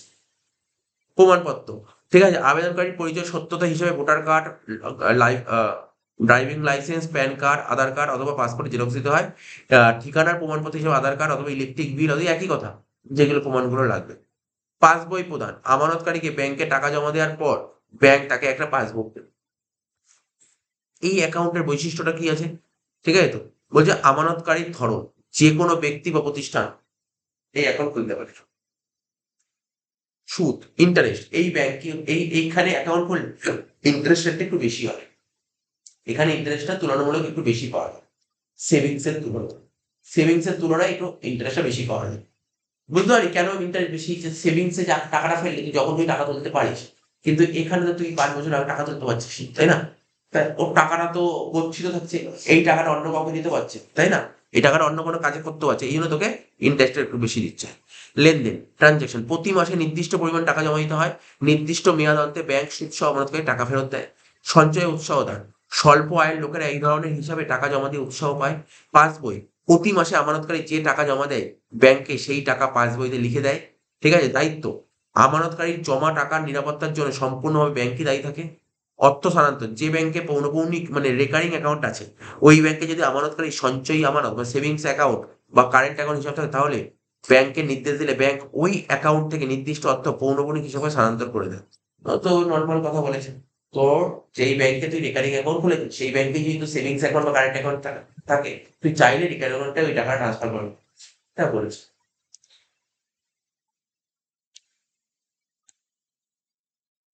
তো এখানে বলছে কোনটা পৌনঃপুনিক মানে রেকারিং অ্যাকাউন্টের বৈশিষ্ট্য? সুদ দেয়, হ্যাঁ সুদ দেয়। সঞ্চয় উৎসাহ দেয়, হ্যাঁ সঞ্চয় উৎসাহ দেয়। পাসবই দেয়, হ্যাঁ পাসবই দেয়। সবই। বলছে এরপর বলছে কোনটা স্থায়ী আমানতের বৈশিষ্ট্য নয়? স্থায়ী আমানত, ফিক্সড ডিপোজিট। ফিক্সড ডিপোজিট কোনটা বৈশিষ্ট্য নয়? ফিক্সড ডিপোজিটে কি হয়? ইন্টারেস্ট দেয়, জানি ফিক্সড ডিপোজিটে প্রচুর ইন্টারেস্ট দেয়। ফিক্সড ডিপোজিটে মোটামুটি এখন 8-9% ইন্টারেস্ট দিচ্ছে ফিক্সড ডিপোজিটে। 8-9% ইন্টারেস্ট দেয়, ভালো ইন্টারেস্ট দেয় ফিক্সড ডিপোজিট। ঠিক আছে তো? নির্দিষ্ট সময়ে টাকা তুলতে হয়। আজকে তো তুই ধর আজকে ফিক্সড ডিপোজিট করলে 1 লাখ টাকা ব্যাংকে ফিক্সড ডিপোজিট করলি 2 বছরের জন্য। তা টাকাটা পাবি কি 2 বছর পরেই তুলতে পারবি। 2 বছর আগে তুলতে পারিস, তুলতে পারলে কি বলতো, অনেক টাকা কম হবে, অনেক টাকা কম। সাধারণত কেউ করে না এটা। এবার কি বলছে, মেয়াদ পূর্তির আগে কিছুতেই টাকা তোলা যায় না। ঠিক আছে? আর হচ্ছে সুদের জন্য উৎস থেকে আয়কর কেটে নেওয়া হয়। আর ফিক্সড ডিপোজিট তুই যে করিস না, ব্যাংকের থেকে ইন্টারেস্ট দেবে তো। ব্যাংকের থেকে তুই যত টাকা ইন্টারেস্ট পাবি না, পুরো টাকা তো পাবি না, কিছু টাকা সরকার কেটে নেবে, ট্যাক্স নেবে ফিক্সড ডিপোজিট করলে। যে ফিক্সড ডিপোজিটটা একটু পড়ে দিচ্ছি তোকে, ফিক্সড ডিপোজিটটা কি বলেছে দেখ। তারপরে নিচেই ছিল ফিক্সড ডিপোজিট।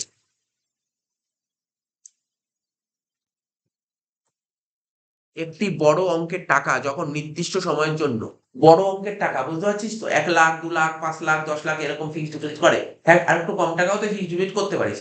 যার কাছে যেমন টাকা আছে সে তেমন ডিপোজিট করে, জেনারেলি একটু বেশি টাকাই করে অনেক। ঠিক কেমন ফিক্সড ডিপোজিট করে তোকে বলছি, দেখবি অনেকে দেখবি রিটায়ার হয় না, রিটায়ার হয়ে যাওয়ার পর যখন অনেক টাকাই পায়, ওরা অনেক টাকা যখন পায় কিছু টাকা ফিক্সড করে রাখে।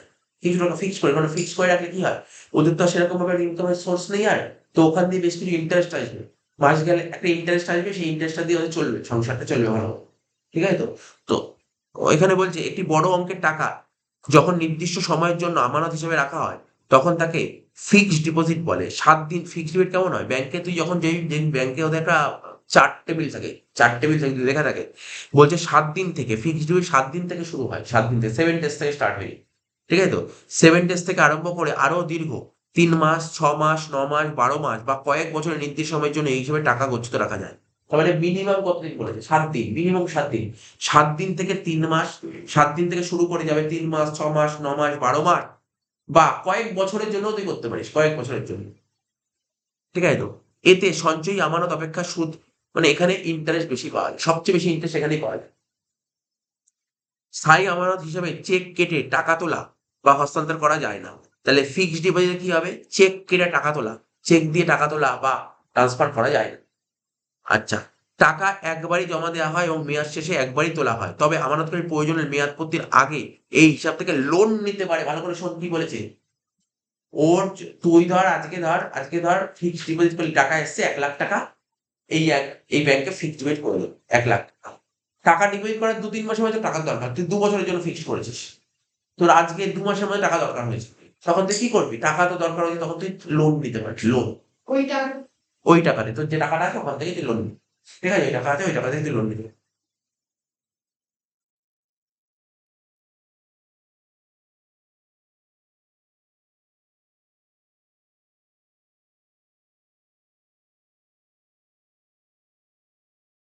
এবার এই অ্যাকাউন্টের বৈশিষ্ট্য কি? ফিক্সড ডিপোজিট বা টার্ম ডিপোজিট।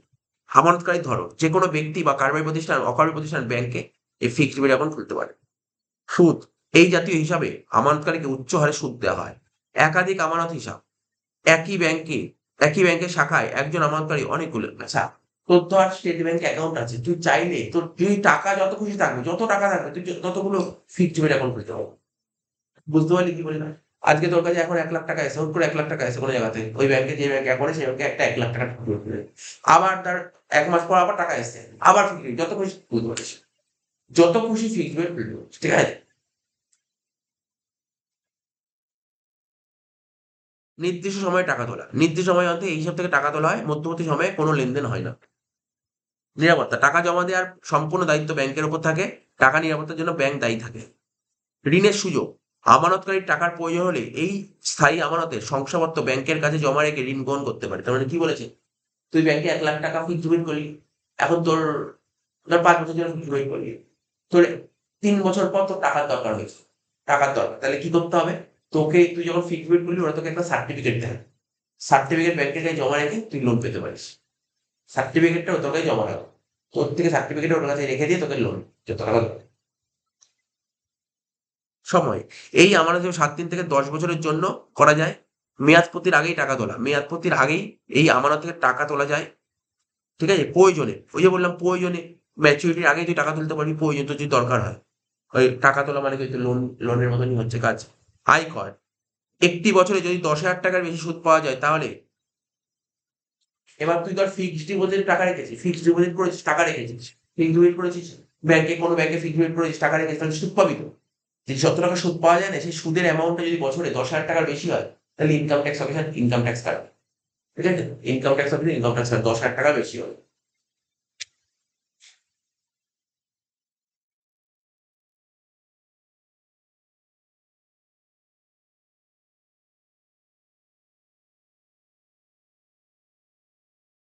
কত? কত নেবে না, ওরা একটা টিডিএস কাটে, মিনিমাম টিডিএস কাটে, ওদের যে হিসাব থাকবে সেই হিসাব অনুযায়ী টিডিএস। এইগুলো এটাতে আমি জাস্ট বিজনেস ওয়াইজ করছি, থিওরিটিক্যাল কনসেপ্ট, ওগুলো পুরো ট্যাক্সের ব্যাপার, ওগুলো পুরো ট্যাক্সের ব্যাপার আগামী দিন, এখন না। এবার বলছে এদের মধ্যে কোনটা চেকের বৈশিষ্ট্য নয়। চেক দেখেছিস তোরা যখন চোখে? চেক দেখেছিস তো? চেক দেখেছিস তো? বলছে তোরা ভাব, চেক দেখেছিস, তাহলে এখানে যে 4টে অপশন পর তুই বলতে পারবি কোনটা চেকের বৈশিষ্ট্য নয়। বলছে চেকে একটা নির্দিষ্ট তারিখ উল্লেখ থাকে, জানিস? চেকে একটা তারিখ থাকে, চেক দেখেছিস? চেকবুক, চেকে একটা তারিখ থাকে। আচ্ছা, চেকের নির্দিষ্ট অর্থ প্রদান আদেশ থাকে, অর্থাৎ তুই যখন একটা চেক লিখবি, কাউকে তো বলবি যে আমি একে এত টাকা চেক পেমেন্ট করবো, তাহলে টাকা এখানে কি নির্দিষ্ট অর্থ প্রদান, তুই তো ব্যাংকে বলে দিবি এই লোকটাকে এত টাকা পেমেন্ট করতে হবে, লেখা থাকবে। চেকে আমানতকারী, অর্থাৎ তুই চেক লিখছিস, তুই চেক লিখবি, কখন চেক লিখবি ভাই? তুই চেক লিখবি কি করে? তোর নিশ্চয়ই অ্যাকাউন্ট থাকতে হবে, নাহলে তুই চেক লিখবি কি করে? তুই ধর আজকে ধর কোনো একজন পার্টিকে ধর তুই ধর 10,000 টাকা পেমেন্ট করবি। তুই যখন 10,000 টাকা পেমেন্ট করবি তাহলে তোর তো ব্যাংকে অ্যাকাউন্ট থাকতে হবে। বলছে চেকে আমানতকারীর স্বাক্ষর মুদ্রিত থাকে, মানে তোরা যে চেক দেখেছিস চেক বুকে যে চেকটা লেখে তার কি সাইন লেখা থাকে? তার নামটা লেখা থাকে, সাইন তাকে করতে হবে। বুঝিস কি বললাম? চেক দেখেছিস, চেক বুক দেখেছিস তো? আজকে ধর আমার কাছে কেউ টাকা পায়, তাকে আমি 10,000 টাকা চেক পেমেন্ট করবো, 10,000 টাকার একটা চেক পেমেন্ট করবো। হয়তো আমার যে ব্যাংক অ্যাকাউন্ট সেখানে ওখানে নাম লেখা থাকবে, বলবে এই যে নামটা লেখা আছে তোমার নাম প্রবীর কুন্ডু, ওপরে তোমার প্রবীর কুন্ডু সাইনটা করো। সাইন কি করা থাকে? সাইন কি করা থাকে? না, সাইন করা থাকে না, সাইন করা থাকে না। আর চেকে উল্লিখিত অর্থ দাবি মতো দেওয়া হয়। চেকে যে টাকাটা লেখা থাকে সেই টাকাটা চা চা হলে ব্যাংকের থেকে দিয়ে দেওয়া হয়। তো আমি বলছি তো চেকটা দেখতে কেমন হয়? তোরা যদি চোখে না দেখে আমি এখানে চেকের সাইনটা দেখ, চলে আয় পেজ নাম্বার দেখ, 148 হয়, দেখ চেক দিয়েছে, দেখ চেক দেওয়া আছে, দেখেছিস চেকটা? দেখ, এটা স্টেট ব্যাংকের একটা চেক দিয়েছে, দেখেছিস তো? কি বললাম দেখ, একদম ডান দিকে উপরে, একদম উপরে কি আছে দেখ, ডেটের ঘর আছে, ঠিক আছে? ডেটের ঘর দিয়েছে, পুরো ডেট পুরো দিয়ে দিয়েছে। তারপর টাকা, এই দেখ টাকার ঘর দিয়েছে, দেখিস টাকা কত টাকা তুই পেমেন্ট করবি সেটা দিয়েছে, ঠিক আছে তো? আর এখানে দেখ লেখা প্লিজ সাইন অ্যাবাভ। সাইন কি করা থাকে? চেকে কি সাইন করা? না, চেকে সাইন করা থাকে, সাইনটা করতে হবে তোকে এখানটায়, তো এখানে সাইন করতে হবে। আচ্ছা এখানে দেখেছি, এই যে এখানে দেখ চেকটা দেখলি তো তোরা? চেকটা দেখে একটা ডিজিট প্রথমে বলছি 950020 লেখা দেখেছিস তো? 950020, ওই লাইনটার মানে, ওইটার মানে কি জানিস? এটা তো চেক নাম্বার। তুই যে চেক নাম্বারটা দিচ্ছিস এটা তোর একটা চেক 950020, এরপরের যখন চেকটা উল্টাবে তখন হবে 950021, তারপরে চেকটা হবে 950022। এইভাবে নাম্বারিংটা হয়। তাহলে প্রথম যেটা থাকে না, চেক তো ছ ডিজিটের হয়, চেক 6 ডিজিটের হয়। এটা হচ্ছে চেক নাম্বার। প্রথম যে এখানে 3টে পার্ট, প্রথম পার্টটা হচ্ছে চেক নাম, প্রথম পার্টটা চেক নাম্বার, ঠিক আছে? তো এটাই বলে দিলাম, এটা তোর কোনোদিন এমসিকিউ দেখলে জিজ্ঞাসা করবে না, এটা জিজ্ঞাসা করবে তোকে, বলে চেক নাম্বারকে কি করে দেখে অনেক, এটা চেক নাম্বার, ঠিক আছে? এটা চেক নাম্বার। তাহলে তুই বুঝলি অ্যান্সারটা কি হবে? আর তোরা ডেবিট কার্ড ক্রেডিট কার্ড নাম শুনেছিস তো? ডেবিট কার্ড ক্রেডিট কার্ড জানিস? ডেবিট কার্ড কোনটা? আরে ওই এটিএম কার্ড, ওটাই তো ডেবিট কার্ড। ডেবিট কার্ডের ফেসিলিটি জানিস কি? ডেবিট কার্ডের ফেসিলিটি জানিস না? ডেবিট কার্ডে তোর অ্যাকাউন্টে যে টাকাটা জমা আছে তুই অত টাকাই খরচা করতে পারবি। তোর অ্যাকাউন্টে তো 10,000 টাকা পড়ে আছে, তুই ডেবিট কার্ড দিয়ে কত পেমেন্ট করবি? 10,000 টাকা পেমেন্ট করতে পারবি, তার বেশি পেমেন্ট করতে পারবি না। এখানে কি বলছে? বলছে কোনটা ডেবিট কার্ডের বৈশিষ্ট্য নয়। বলছে ডেবিট কার্ডের মাধ্যমে অর্থ উত্তোলনের জন্য, ঠিক আছে, বা মূল্য পরিশোধের জন্য গ্রাহককে কোনো সুদ দিতে হয় না, ঠিক আছে? তো ঠিক আছে। বলছে ডেবিট কার্ড ধারককে জমার অতিরিক্ত অর্থ উত্তোলনের সুবিধা দেয়। কি বলেছে? তোর ধর সাপোজ ধর তোর স্টেট ব্যাংকে 10,000 টাকা জমা আছে, তুই ডেবিট কার্ডের মাধ্যমে পেমেন্ট করবি। কত পেমেন্ট করতে হবে? তুই পেমেন্ট করতে হবে 12,500 টাকা। তুই কি পেমেন্ট করতে পারবি? পারবি না, কারণ 10,000 টাকা তোর অ্যাকাউন্টে জমা আছে। তুই তো ম্যাক্সিমাম 10,000 টাকা পেমেন্ট করতে, তার বেশি পেমেন্ট করতে পারবি না। ডেবিট কার্ডের ফেসিলিটি এটা। ডেবিট কার্ড যত টাকা জমা হয় তুমি তত টাকাই খরচা করতে পারবে, বুঝতে পারলি তো? তার বেশি পেমেন্ট করতে পারবি না। এখানে কি বলেছে? ডেবিট কার্ড ধারককে, আজকে ধর তোর একটা ডেবিট কার্ড আছে, যখনই তোর ব্যাংকে অ্যাকাউন্ট খুলবি, ব্যাংকে অ্যাকাউন্ট খোলার পর তোর ব্যাংক থেকে এটিএম কার্ড নেবে, ওটাই ডেবিট কার্ড, ঠিক আছে? দেখবি ডেবিট কার্ড, ওটাই ডেবিট কার্ড। ওই দেখবি এখন অনেকে গেলে দেখবি তোর কত কোনো শপিং মলে গেল, ওটা দিয়ে বুঝতে পারলি তো? ওটা দিয়ে সঙ্গে সঙ্গে পেমেন্ট করে দিল। তারপর রেস্টুরেন্টে, সিনেমা হলে গেল, ওটা দিয়ে পেমেন্ট করে দিল। কত কাজে যখন ডেবিট কার্ড দিয়ে পেমেন্ট হয়। এবার ডেবিট কার্ডে তোর যত টাকা আছে তত টাকাই তুই পেমেন্ট করতে পারবি, তার বেশি তুই পেমেন্ট করতে পারবি না। বুঝতে পারছিস কি বললাম? তার বেশি তুই পেমেন্ট করতে পারবি না। তো এখানে এবার ডেবিট কার্ড ধারককে জমার অতিরিক্ত অর্থ উত্তোলনের সুবিধা দেয়। তাহলে তোর অ্যাকাউন্টে 10,000 টাকা আছে, ওখান থেকে 11,000 টাকা তোলার সুবিধা তোকে দেবে? কোনদিন দেবে না। তাহলে তুই বুঝতেই পারলি বলছে এটা কোনটা ডেবিট কার্ডের বৈশিষ্ট্য নয়। তারপরের পয়েন্ট কি বলছে? ডেবিট কার্ড ব্যবহারের ক্ষেত্রে লেনদেনের একটি সীমা আছে। হ্যাঁ, তুই ডেবিট কার্ড তুই জানিস তো নিশ্চয়ই, যখন ডেবিট কার্ড দিয়ে এটিএম থেকে যখন টাকা তুলি, একটা একটা নির্দিষ্ট টাইম, মানে এতবার আছে ব্যাংকের থেকে তুমি এতবার টাকা তুলতে পারবে, তার বেশি টাকা তুলতে চার্জ কাটে। তারপর বলছি ডেবিট কার্ড ব্যবহারের জন্য ব্যাংক অ্যাকাউন্টে পর্যাপ্ত অর্থ রাখা প্রয়োজন। তো ডেবিট কার্ড ব্যবহার করার জন্য ব্যাংকে মিনিমাম একটা অ্যাকাউন্ট থাকতে হয়, তার জন্য তাহলে তুমি ডেবিট কার্ড ব্যবহার করতে পারবে। ঠিক আছে? তাহলে এগুলো বলছে ডেবিট কার্ডের বৈশিষ্ট্য। এমনি জানিস তো ক্রেডিট কার্ডও জানবি, ক্রেডিট কার্ড আছে, এখন বলবো ক্রেডিট কার্ড জিনিসটা কি। ক্রেডিট কার্ড খুব একটা ভালো জিনিস নয়। ক্রেডিট কার্ড মানে কি? ক্রেডিট কার্ড ব্যাপারটা কি? যত টাকা আছে তার ক্রেডিট কার্ড মানে কি? ক্রেডিট কার্ড আমি তোকে বলছি, ক্রেডিট কার্ড মানে ধারে তুই এক্সট্রা অ্যাডভান্টেজ পাবি। এক্সট্রা অ্যাডভান্টেজ পাবি। ক্রেডিট কার্ড মানে কি? তোকে ধার দেবে। তোকে ধার দেবে। তোকে ক্রেডিট কার্ডের জন্য অ্যাপ্লাই করতে হবে ব্যাংকের কাছে। যদি সত্যি তোর সেরকম ইনকাম থাকে তাহলে ব্যাংক ক্রেডিট কার্ড দেবে। সবাইকে ক্রেডিট কার্ড দেয় না ব্যাংক। ব্যাংক সবাইকে ক্রেডিট কার্ড দেয় না। তোর যদি সত্যি ইনকাম থাকে তাহলে ক্রেডিট কার্ড দেবে। প্রথমে তোকে ক্রেডিট কার্ডে তার একটা নির্দিষ্ট একটা লিমিট দেবে। যেমন তার প্রথমে 40,000 টাকা লিমিট দেবে। তুই যদি ব্যাংকে ট্রানজ্যাকশন ভালো করিস, ঠিকঠাক মতো পেমেন্ট করিস, তাহলে তোর লিমিট আস্তে আস্তে বাড়াবে। আস্তে আস্তে ক্রেডিট কার্ডের লিমিট বাড়াবে। তো ধর তোকে বলে দেবে ধর তুই যখন ধর 1 মাসের লিমিট কত, প্রথম মাসের লিমিট হচ্ছে 40,000 টাকা দিবি। 40,000 টাকা দিল। এবার তোকে বলবে বিল এই তারিখ থেকে এই তারিখের মধ্যে পেমেন্ট করতে হবে। ওই তারিখের মধ্যে পেমেন্ট করতে না পারলেই তো হয়ে গেল গল্প। ইন্টারেস্ট প্রচুর কাটে। প্রচুর, প্রচুর কাটবে ইন্টারেস্ট। এটাই হচ্ছে বাজে জিনিস আরকি, বুঝতে পারলি তো? ডেবিট কার্ড মানে কি? তোর যা আছে তাই দিয়ে খরচা করবে। ক্রেডিট কার্ড মানে কি? তোর কাছে নেই। ক্রেডিট কার্ড যারা একটু ইউজ করে, নেশাটা খুব বাজে নেশা। যেখানে যায় সেখানে দেখি ঠুক করে কিনে নিতে ইচ্ছে করে। ঠিক আছে? তো হুট করে প্রচুর যখন হুট করে কেনে না, বিলটাও প্রচুর হুট করে চলে আসে। ঠিক আছে তো? তো যাই হোক, আমি ক্রেডিট কার্ড বলছি। আর একটু ডেবিট কার্ড, ক্রেডিট কার্ডটা একটু বলে দিই এখানে কি লেখা আছে, কোথায় লেখা আছে ডেবিট কার্ড।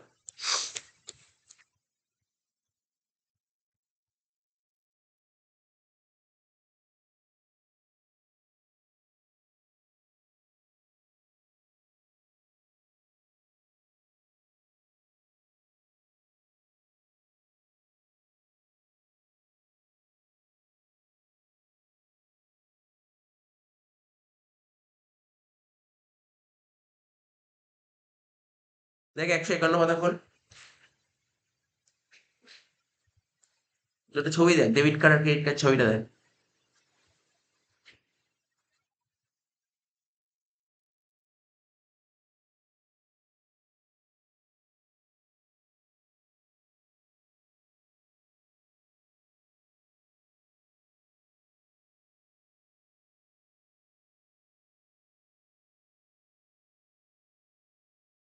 দেখিস ছবিটা? ডেবিট কার্ড ক্রেডিট কার্ড ছবিটা দেখ। মোটামুটি তোদের বাড়িতে যাদের অ্যাকাউন্ট করে সবার বাড়িতে ডেবিট কার্ড আছে। ক্রেডিট কার্ড সবার নাও থাকতে পারে। ক্রেডিট কার্ড ব্যাংক সবাইকে দেয় না। বারো বলছি, ক্রেডিট কার্ড সবাইকে দেয় না। ক্রেডিট কার্ড ব্যাংক সবাইকে দেয় না। ভালো ভালো লোক মানে যারা ভালো কাস্টমার তাদেরকে দেবে। ভালো কাস্টমার মানে কি? ভালো কাস্টমার ওদের সেন্সে কি হবে?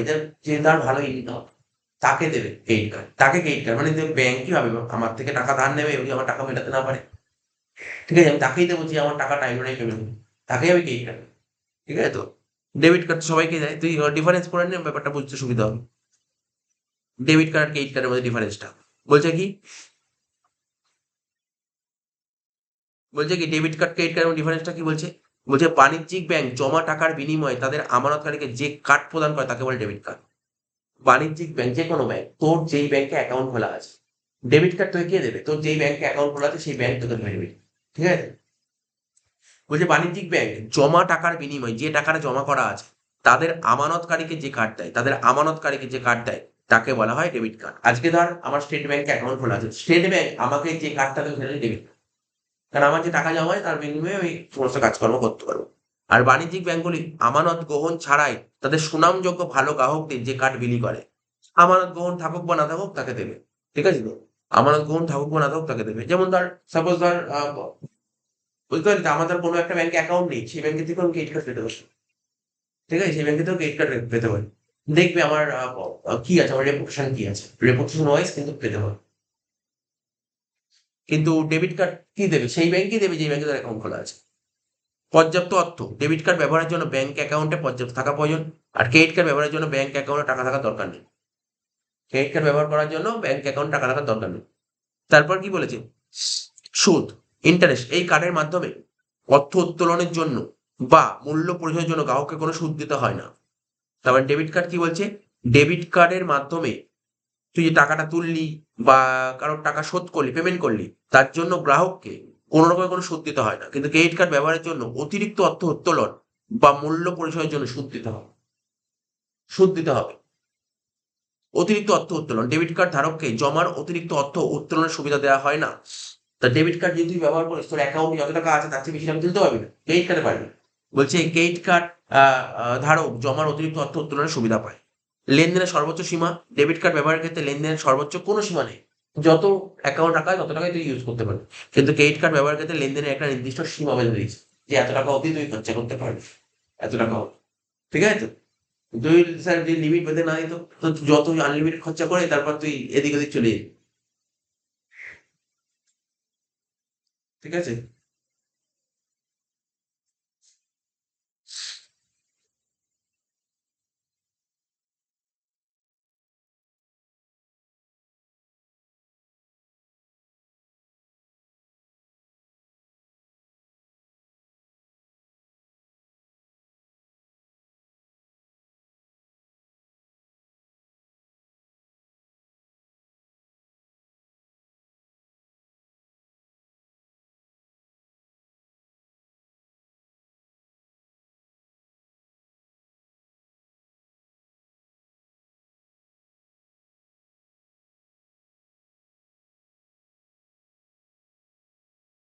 আচ্ছা, আজকে এই অবধি থাক, এই ছবি থাক।